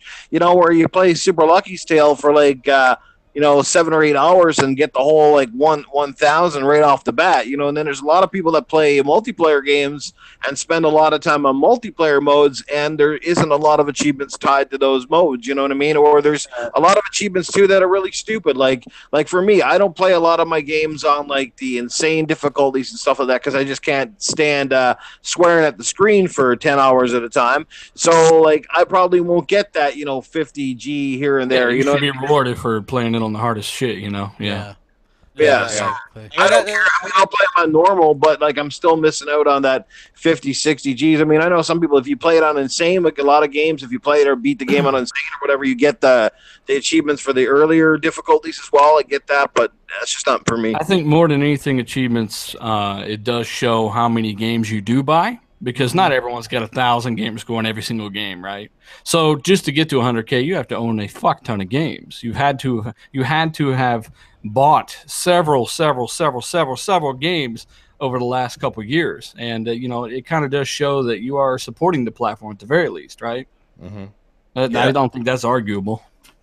Hey, I don't think it's arguable either. Not only that, but like for me, like I buy a lot of games, but I'm not one of those gamers that has to get 1,000 gamer score on this game. Like I like to get 4 or 5. I go into them. I only seek them out if I really like a game. Like I really have to really like a game, and I'll look through them and get them. It really just depends for me, right? Like if it's a game that's quick, like I know it's gonna be a game that I'm gonna beat, 6, 7, 8 hours. I'm okay getting 300 gamer score off of it. Yeah. But if it's a game that I'm spending 12 plus hours on, I want to hit at least 5. Yeah, exactly. Like that's why I was so disappointed with the Gears 4 achievements. I like the game a ton, but when you beat it and you end up with like 38 achievements unlocked and 200 gamer score, or less than 200, I think I had 195. Yeah, you had 190. Yeah, They I was were like, 5 holy pointers, shit, man. Yeah, I was like, pointers. how are all these 5 pointers, man? Like, give me some gamer score. And It then didn't they make the fixed game it. worse, but apparently they agreed because they decided to throw in. I ended up unlocking all of them. Like I ended up getting like 700. It went from like 200 to like 700 or some shit. Yeah, same thing with me. Like I was like, holy shit, that's what I'm talking about. You know what I mean? That's what I was looking for. That's what I wanted to see. And they did a good job with that. They listened to the fans. It's just a little thing, right? Like if you don't care about achievements, good. Then it doesn't really affect you. But if you're a person that does care about achievements and you want to see, you get that extra layer of satisfaction. Yeah, exactly. I see you, Mooch, sitting there talking about, you're talking to your boy on Twitter when you should be talking gaming. You're not talking about gaming. You're talking about gamer score. Gamer score, dude. But it's important because we all like a little bit of gamer score. Come on. Don't even I told you, it's great that it's there. I think Dealer said it earlier in a sentence back or two. It's great that it's there. It definitely gives maybe a feeling of accomplishment for some folks. It's really nice when you finish the game to pop up that 100 or that 50 point. It is nice. I get that. I feel the same way you do there. But there's a number of times, and there's people in the chat right now that are calling all the time. They're like, you've said it yourself, Crap. You're like, oh, it doesn't have achievements. I'm out.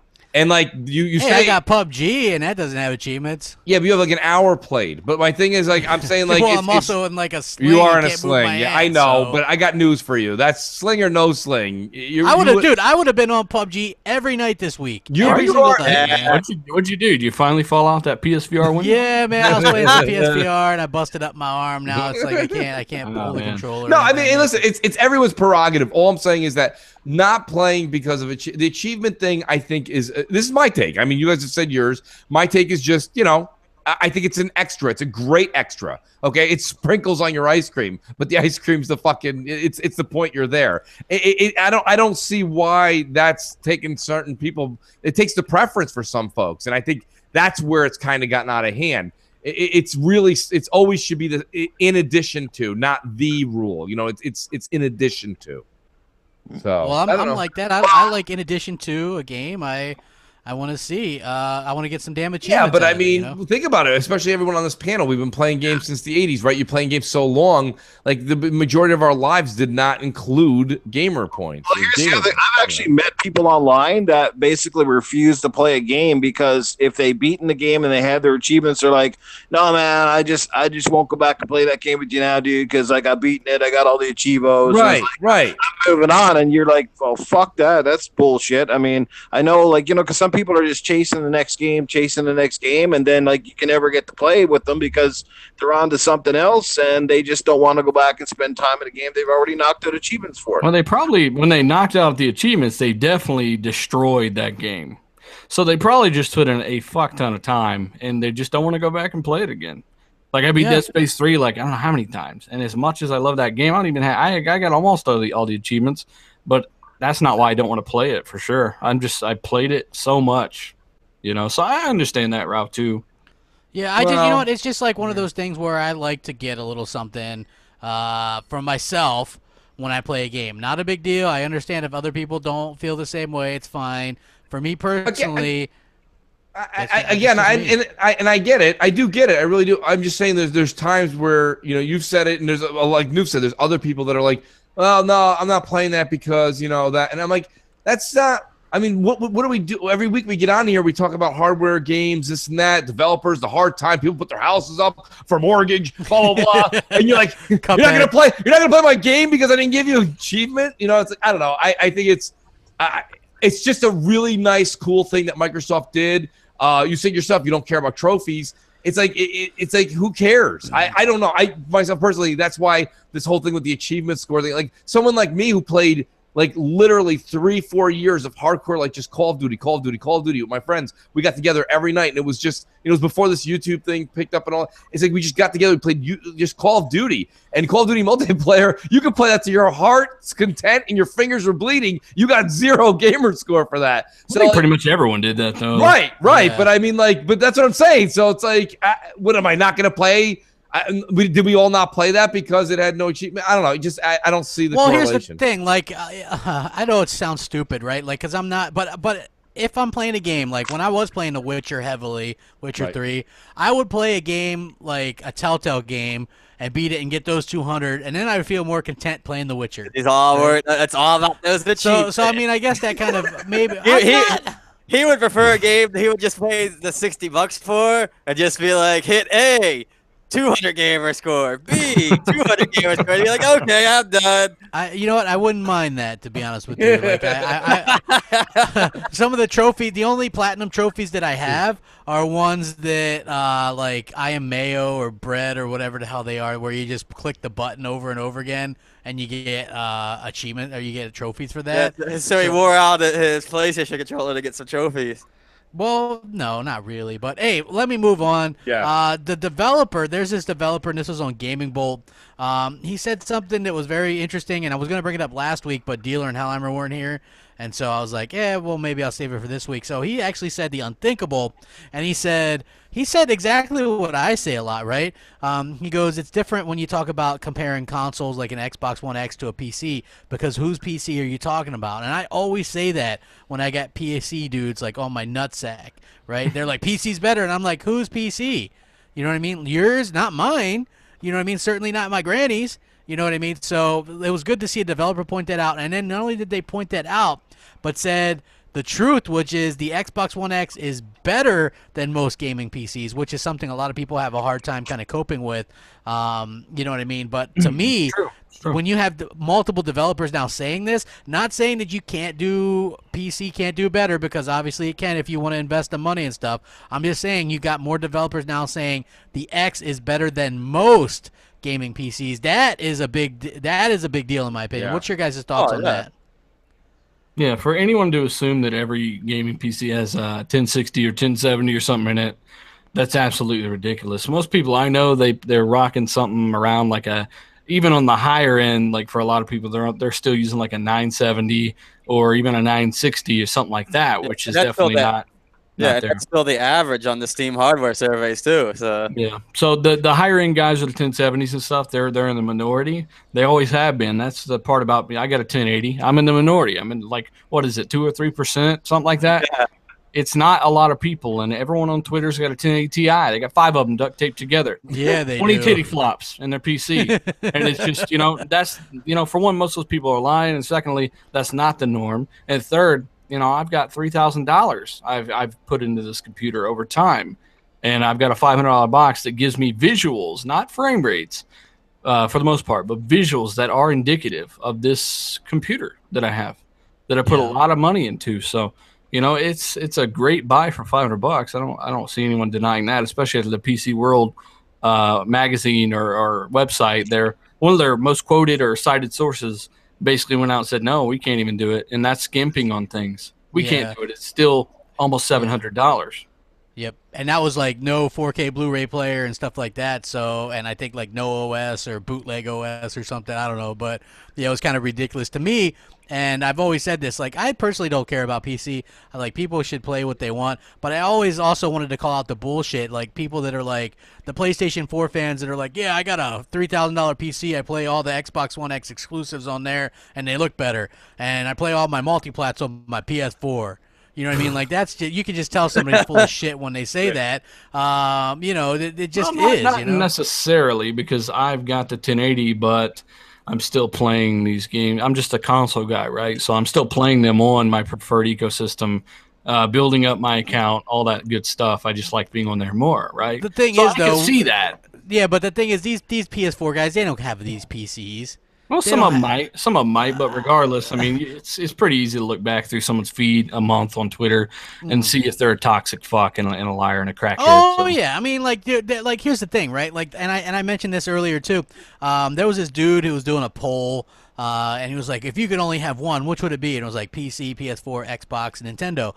And Xbox was losing, and so of course me and Tim Dog like retweeted and we're like, hey, make sure you guys all vote Xbox. You know, we like to mess up these polls with our followers. You know what I mean? And yeah, to the credit, Xbox ended up winning, coming back and winning that. But what was funny was, you could see the PS4 dudes, because PS4 was in a distant third, were voting PC, and they were telling their friends, hey, quick, vote PC so it beats Xbox. You know what I mean? Like, that is their mentality. They don't care as long as they think they can play something without buying an Xbox. Or you can just get them all. Fucking frauds. I have them all, but you know, for me, frauds. You know, yeah, I don't see, I've never seen people like so apt to not buy something in my life. Like, god damn it, even if it's an S, fuck, buy the S. If you're a console dude, why wouldn't you? And we've said this before, Microsoft do not give a backflipping butt fuck if you buy their games on PC, right?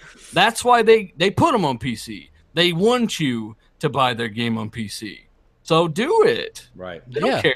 They want you to. Give me that money, bitch. Exactly. That's exactly what I'm saying. So it was a little bit odd and frustrating to see so many people, just the way that they kind of go on and on about how this is better and this better. Everything's better than the X, apparently. Hell, the PS4 Pro is 8.4 T-flops and all this bullshit. You know, like that. People still think that. If you look at comment sections sometimes, you'll still see people go, well, that's just because devs are lazy. Mark Cerny said the PS4 Pro is 8.4 T-flops. Well, like, honestly. Two already used Rapid Pat Math. They already used the 8.4 T-flop half-float precision bullshit, and that didn't help it very much, did it? Just like I said in a video, you know, that's what I say. We research your stuff, we link it down below, and they still say, nope, it's 8.4 teraflops, even though, you know, they don't even know that it's half float. They don't know what that means. They have no clue. And it gets ridiculous. Now I'm going to talk about something that probably Mooch and Noof will like talking about. PSVR. This thing has dropped down to $200 just specifically for the holidays, and I know like you couldn't give a shit less, dealer. But still, this is really like, I like VR and I want it to succeed, and I'm interested in what Microsoft does with it next year, hopefully. But a lot of people are buying it now that I wouldn't suspect that were buying it, and just seeing people kind of come together. Even Mooch enjoying it. He got the most use out of his PSVR so far. I did. Playing Star Trek. What was your thoughts on that, Mooch? Like, listen, it's good, you know. And the thing about it is, it is fun. Do I think it's for everybody? No, I really don't. I agree right there. You really have to have, even with the $200 Crap's talking about with the sale. First of all, and I know he's really boasting that $199. It's probably going to be more closer to like $260 because you got to get the move sticks, and you probably don't want to play Gran Turismo. So it's a terrible VR game, so you have to buy another game. So you're over $300. You like that? I just actually there's a truth serum that's over $300. Look, here's the thing. Most games you can just play with the regular controller. Eventually, you can get the sticks, but they're you can get the dual pack for like $50, or just buy them used or something. If you don't have to walk to work, folks. You can ride your 10-speed, and then eventually you get a car. Listen, dude, it's a great entry point. I've been seeing a lot of people that I would have never suspected buying PSVR because it's a good entry point. And remember, when this was announced, me and you talked about this, and Yep, I we said said 199 yes, is 200. a very Yes. good casual price point for people I know, to try it. But at this point, crap, be careful. See, that's what I'm saying. $200 is a dollar slice of pizza. You say try it, not a $200 machine. I mean, what I'm trying to say to you is that if you're going to tell these people really to go out there and try it, you're using the sticks. So if you're using the sticks, you have to tell them. I don't use the sticks all the time, though. I do sometimes. I'll use the. Well, let's ask Noof. Noof, you used it when we played Star Trek Bridge Crew. Yeah. You were using the controller. I was using the sticks, and you That's and correct. Danny Boy were both saying it. I really got to go get those sticks because you could see that my enjoyment in the game was probably a little bit more because I had that movement, that fluidity. You didn't have that.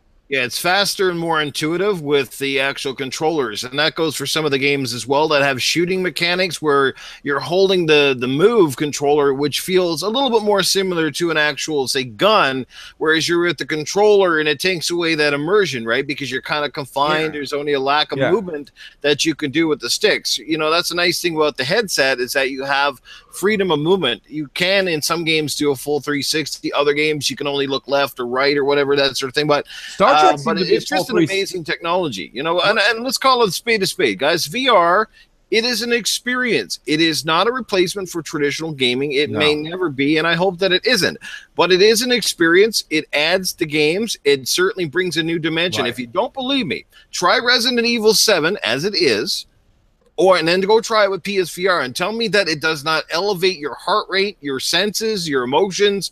It brings games to a whole new level. Some people complain about the sickness aspect. Well, you know what? I can promise you that it's like anything. If you stick with it, it does get better because your brain gets adapted, your eyes adapt, you adapt to the surroundings. And I can also tell you, if you're using VR, because it is a little claustrophobic, it gets a little bit warm with the headset on, turn a fan on next to you. It makes a big difference. Make sure you got a cool air blowing because it makes a little bit of difference. Here's something that someone doesn't say. I know Danny said that in a couple of his videos. The fan is a big deal because you do get hot with that thing on your head.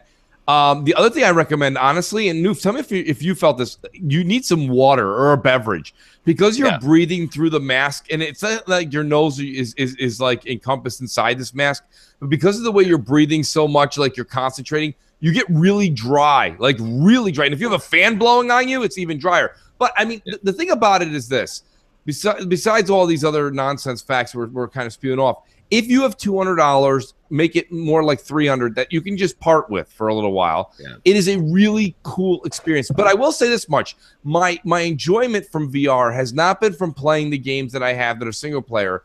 I really enjoyed the Star Trek game with Noof and Danny, and hopefully Crap will join us soon. That is a really, it's all teamwork. When you know, when these games say it's teamwork, and like you go into like a game like Division or Destiny, they're like, it's teamwork. Meanwhile, one guy can still blast everything. This is one of those things where like each station has a job, and if you don't do your job, you're out. So it is fun to work together. Let me add to that, Mooch. When we played, we were kind of learning. We were basically doing the crash test tutorial on the fly, where we kind of looked a little bit like idiots, right? We didn't really know what we were doing. We're not quite sure what we were pressing. But I played it the next day. I actually jumped in with a couple of random people who actually had played a little bit of this game. They knew what we were doing, and I tried multiple stations. And honestly, now that I was focused, I found it quite easy. I figured out what I needed to do. The only one I didn't try was the engineering, but I mean, we had a blast. We were actually acting on the bridge as if we were a legitimate Star Trek crew. The captain was calling distances and targets and all that sort of stuff, and everybody was doing their role. And let me tell you, man, boy, was it impressive, and it was a lot of fun. Yeah. No, well, we're supposed to do our part 2 tomorrow, Crap. So tomorrow night, I don't care what you get, take a B12 shot. You better be on deck. I had to only play with one arm, man. I'm not sure if I could do that. Keep this up, and we're gonna make you an immediate red shirt. Okay. Screw that, man. I gotta be the captain, man. That's your captain speak. Damn it, captain. He only got to like look over and press a couple of buttons. Is probably that might be that much movement in that game, so that actually works really well. Yeah, that might be the best thing for me to try it out, to do that. You know, because that would be the easiest for me. I wanted to play it, man, because I've been looking for people to play it with. Because when I played it, it was like randoms, and that's not nearly as fun. Yeah, he So- wasn't nearly as much like, whoa. That's true, but it is like if you're a Star Trek fan, man, you're looking in this game and it looks absolutely amazing. It does. You know what I look mean? good. So I also want to do this quick question to the panel: what do you want out of Microsoft and Sony in 2018? Like, what would you guys hope to see? For me personally, like with Microsoft, I want to see all 3 games: Crackdown 3, State of Decay 2, and Sea of Thieves released prior to E3. And then at E3, I want to see some new games announced going into 2019 and maybe even end 2018. You know, obviously more than just Forza Horizon 4 and Halo 6 announced. So I want to see something that we don't know about, even if it's just one game. You know what I mean? 1 or 2. I would be fine with that. Something that we don't know about. For Sony, I would like to see them, you know, put some damn release dates on there, show some gameplay to something for a change. I don't think that's too much to ask either, you know, like get out there and, you know, you got this big lead, you got all of these games that you keep showing off year after year, but you don't have any gameplay. Like when's Shenmue 3 coming out? Is Final Fantasy 7 remake still a thing? You know, what do you guys got going on? Like for me, that would be like the super important things that I would like to see next year going forward. Obviously, this was a shit year for software for Microsoft. I have no problem admitting that. Pretty piss poor year overall, but it ended pretty well. I mean, PubG, that's a phenomenon. Cuphead did well. Forza 7 did well. So it's hard to really say, hey, man, it totally sucked, but it just, to previous years, to what we're used to, yeah, definitely something that was a bit of a letdown. What about you guys? What would you guys look forward to, or what do you want out of Sony and Microsoft next year? I can go if you guys want. No, Okay, I just wanted to like give Dealer a shot if you want. I think what you said was very aggressive, by the way, Crap. You saying that you're hoping for Crackdown 3, all those games to come out before E3. They're supposed to come out first part of the year. That's impressive. If all 3, I mean, but here's the thing: we've only got one date so far, right? So March 20th. Yeah. So that's quite a bump to the right in the calendar. So you know, you'd have to have a March, April, May. You know what I mean? It would be bang, bang, bang. I guess I could see 2 out of 3 coming out. The only one that couldn't, that probably maybe could get pushed, Crackdown's State of Decay. to the I don't fall, think you can't push Crackdown, man. If they delay Crackdown again, you might as well just cancel that shit. Nobody's gonna buy it. Everybody's gonna think that it's just a joke. Right. You know? I mean, there is that possibility, but I mean, there's already enough people saying that. So I think it's kind of like if they really needed to go to the fall, they need to go to the fall. Don't forget too, Crackdown's got a name behind it. So Crackdown 3 in the fall. Can it go make fun of? Well, that's going to depend on their multiplayer. But my whole thing is that like showing the multiplayer at E3 can get people quite hyped. We were hoping we saw that last year and we didn't. Yeah. So, but I don't know. I guess out of 2018, what I'm hoping for, they can't show that game at no E3 again. Come on. They can show the multiplayer. Sure as hell can. Absolutely. Man, I don't know, man. Absolutely. Now, I don't want to see that shit at E3. I understand. You guys want to see that shit at E3? Well, I don't know. The multiplayer. If the multiplayer's all that in a bag of chips, I'd stay tuned. They could just show that some other. Show it on Mixer. Have that idiot. Show it on Mixer. Have all 100 people watching on Mixer. Yeah. No, I mean, I guess what I would hope to see, though, if you said, what do I hope? I hope Microsoft shows new IP. I want them to show new IP. Yeah. I want them to introduce some new studios. That's what I'm hoping out of them. And Sony, like, release something. Like, you know, like anything. Yes. That's what I'm saying. Yeah. Like, give us some release dates. Did you see, what was it, Forbes or whatever was saying that The Last of Us 2 and Death Stranding were coming out next year? Sure. Like, get the fuck out of here. Those games are not releasing next year. When are they going to release? They're just going to start. They're just going to throw them out? Like, that shit isn't going to happen. It's just not going to happen. You know, they're lucky if they get, I would consider luck if they get even a few of the games out that they've already talked about. Detroit and God of War and Spider-Man. I still think Spider-Man gets pushed. I don't want it to. Possibly. But that's one of those games where I could see them pushing that into 2019, into early in the year, because they like to do that. So, you know, I would love to see their games actually get release dates, because, again, even though I admit that it was a piss-poor year for Xbox, it was kind of a piss-poor year for PlayStation in terms of what I like. You know, it was Horizon Zero Dawn, which I wasn't a big fan of. Some Uncharted DLC, GT Sport, which is terrible, Knack 2. Like, these are the first-party games, and they're not very good, in my opinion. So, All you of know, them great. They quit lying. How many did you put in? How many hours have you put into any of those games, Hellhammer? Oh man, at least 3 or 4 hours into Horizon. Exactly. See, you thought that game was shit too, and you like those kind of games. So don't even try it. You know what I mean? So for me, I don't know if it was shit. It just was missing something. Yeah, it seemed like it was developed by aliens. You know, like, this is how humans act, right? Yeah. Like, It didn't have that thing that it didn't have a thing that draw me in like all the other open world games. Like it didn't have that one thing that just drew me into the game. It wasn't a bad game, you know. It's an 8 out of 10, but it just didn't have the. I guess I'm just like Naughty Dog open world games. So yeah, I mean, like it seemed like that game maybe didn't even need to be open world. You know, it was kind of boring. I didn't like the game mechanics. It was interesting for sure. It looked pretty. That's for sure. But it just didn't grab it. It didn't grab me. You know what I mean? I wasn't the only one. Mooch didn't like that shit either. Yeah, I don't know. Yeah. Eh. Yeah, exactly. Yeah, exactly. I'm the one guy on the panel that absolutely raves on Horizon Zero Dawn. It is still my game of the year, and I stick to that. And I loved it. I don't know. I just saw something in it that maybe you guys didn't, but I enjoyed the game. Thought the mechanics are good. Loved the graphics. Liked the character. Excited for maybe a sequel and all the stuff. Yeah, it's good. But as far as myself, in terms of Microsoft, where they go this year, well, they still got a lot of catching up to do. They still, like, this again was a pretty lackluster year. So obviously they need to come out swinging for the fences at E3 this year. You know, fans are getting restless now. We want to see some new IPs. I think they need some more story based narrative IPs instead of just, you know, quick fix shooter games. I mean, I know those games make money in the long haul and they continue to make money, but they need to show that they too can step up with you know, award-winning narrative-based games, you know, in the vein of The Last of Us and stuff like that. And they need to deliver on the games they promised that were going to come out, like Sea of Thieves and Crackdown. Those games need to come out. They need to start hitting their targets and their dates.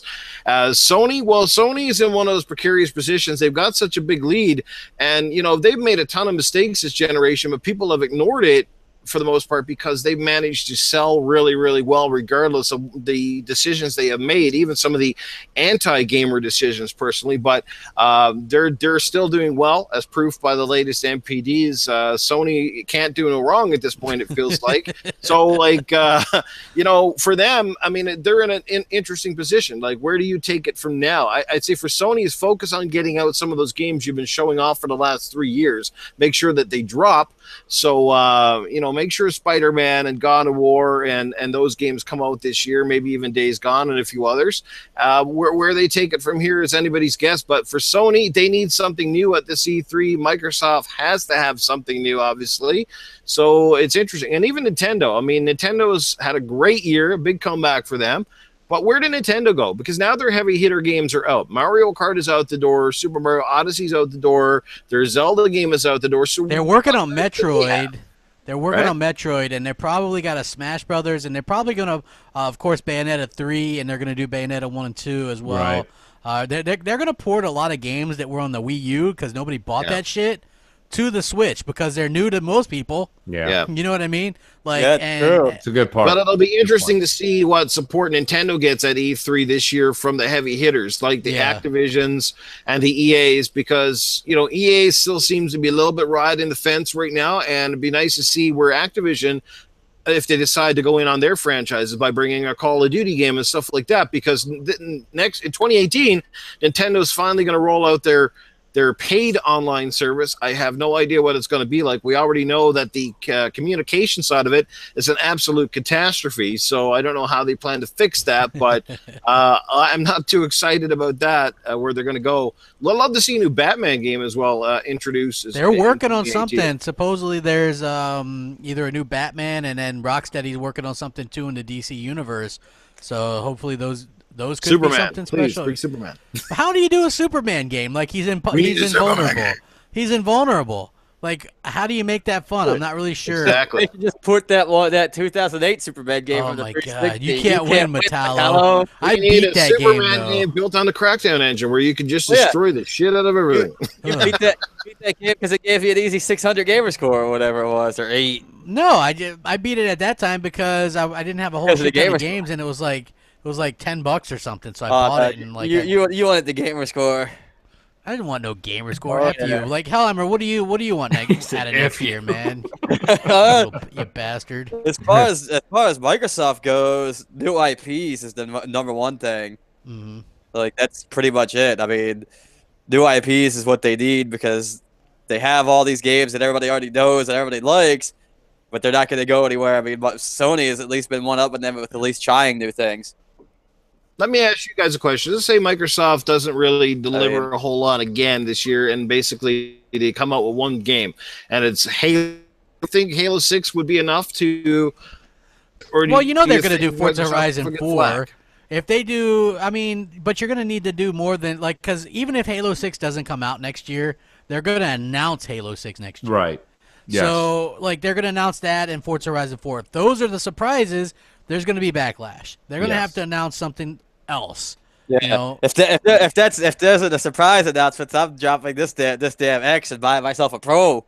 You're at bullshit. You're not going to buy a Pro. You're so full. You see what I got to deal with, people? Like, Hellhammer, you're like, you're not going to do any of that. Hellhammer's like, yeah, I will. Yeah, he's not. He's like, he said it right in the background. He doesn't even play PS4. He has an opportunity to play PS4 whenever he wants, and he doesn't. Oh, he doesn't even want that old junky PS4 that I gave. I was like, here you go, and he's used it like. No, for 2 Microsoft hours definitely has to step up. Crap, there's no doubt about it. They can't go out there and just 100%. be like, Halo 6, I'm out. Yeah. They got to show a couple IP. of trailers for something that's coming Yes. out. You know, pull a Sony. Dealer, what do you think, man? What do you feel? What should Microsoft do? Yeah, what do they got to do next year for your opinion? That Crackdown multiplayer has to work. Yeah. There's a lot riding on that, whether or not people, people were looking forward to it until it got delayed, right? So, there are a lot of people out there that are just going to hammer this if it doesn't work. It absolutely needs to work. That's why they delayed it.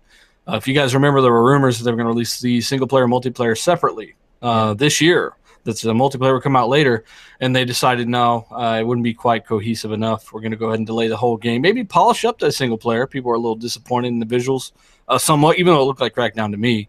But the reason it got delayed was because of the multiplayer. And if it comes out 3-4 years later or whatever, and it doesn't work, that's going to be a problem for them. So they got to nail that, and it's absolutely imperative they unveil some stuff we're going to be playing this fall as well. Yeah, people gotta Microsoft has to realize that a lot of people are gonna be waiting to hate on them on that right away. So that does have to work good. There's a different standard for Microsoft and some of these other companies. So that shit's gotta work 100% right out of the gate, and it's gotta be amazing as well. So it can't just be a half-assed thing. It's gotta work like what they promised. That game was announced way too soon, way too ambitious. If that works like it's supposed to, man, that's going to be a feather in the cap for Microsoft, and I think a lot of people are going to have egg on their face. And I, for one, would love it, man, because that total destruction of the multiplayer, I've never seen anything like that. I really would like to kind of experience that for myself and see what all the hubbub's about. I really think you're going to see it, crap, because they didn't say anything that would pull back from what we've come to expect. Yeah. All they did was delay the game because it needed more time. And to be fair, I want to play the campaign too, man. I don't have no problem putting in 10 or 12 hours in a campaign. Absolutely. And I get the gift from Mooch. I didn't like that one. I was already gonna round it up, man. After that, I just wanted to kind of cover those couple of things. But with that, Mooch, what do you got going on, dude? We have a fun-filled weekend, folks. We're gonna have a great debate on Crossfire, 7 o'clock my channel Eastern time, and then we have MNC Mornings on Christmas Eve, which is it's the show that just keeps on giving. So, yeah. It's a great day. Great day to have it. Christmas Eve. Oh, you know what? Somebody did ask this question. They DM'd it to me. Should Day One Scorpio owners be mad that they haven't gotten PubG for free? No. Yeah, I don't think so. It's a $30 game, people. It doesn't matter if it's a $10 game. You got what you paid for. Right, exactly. Yeah, nobody's crying about it. I haven't seen anybody whine about it. I mean, it sucks to a little, like a slight shade because you're like, dang. But at the same time, you know what? We've been playing on that amazing console since November. So there you have it, right? Exactly. It's not really like, dang, like, hey, 4 years later, almost half a decade later, the usual console refresh. There's a new console, and it's substantially more powerful, and you get all that performance, better load times, and get to keep all the compatibility, unlike never before. Really, when you think about it, how deep this has gone with the improvements. and then you say you should get a $30 game for free on top of that. Makes no sense to me. None. At all. Exactly. Yeah. Dealer, what do you got going on, dude? Besides cookies and stuff. Yeah, cookies. Today's calorie loading day for tomorrow. The jam. But yeah, we did RDX last night. Phenomenal show. Noof was on there. We had K-Meg on there, who now transformed into a cereal box bear. Shout out to K-Meg for coming on. But it was a great show. Hopefully I have another video here soon. Playing Witcher 3, man. If you don't follow me on Twitter, it's at dealer_gaming. Giveaways, live podcasts, questions posted there. I read off on the podcast and more. And, of course, Xbox Live at II_dealer_II. Hell yeah. Good to hear that. Hellhammer, what do you got going on? Not too much. I'll be back on here next week, same time. Otherwise, you can find me on Twitter at XXHellhammer or on Xbox Live, XX_Hellhammer. Awesome. Lot of 4K screenshots. Yeah, that's true. At Noof Nugum, what do you got going on, bro? Well, hey, Philly Diddlers, Cletus here. Before Noof has to say, I just wanted to come by and wish everybody a happy holidays, a Merry Christmas, all that good stuff. And I just wanted to say I'm pretty excited because I turned on Noof's Xbox and I noticed they have a free copy of Goat Simulator. So I can't wait to go and get up in there and see how that game is going to roll. And crap, I'm glad you liked that little gift this morning and that little video. That was quite the bouncy. You know what I'm saying? It was good stuff. It made my day feel good, that's for sure. Well, man, you know, you guys, you know what I got going on? Same shit, different day. Just want to say thanks to the people that came out and watched me play some of The Witcher earlier. And boy, trying to relearn the controls and stuff too after taking the time off was crazy. But yeah, the game's awesome. Can't wait to get back into that a little bit. Like I said, Mixer's where I'm kind of leaning a bit too lately with a lot of streams and all that sort of stuff. So that's pretty exciting. And, you know, you guys will catch me back here. Speaking of crap, I don't know. Are we coming back next Wednesday? Or? Yeah, we'll be back. It's after. Okay. Well, probably. I mean, I would almost assume that in some form. Right. So yeah. With that, man, hope happy holidays, Merry Christmas, all that kind of good stuff. Whatever you guys celebrate, have a good one. Be safe. We'll catch you guys next time. Rack 'em up later.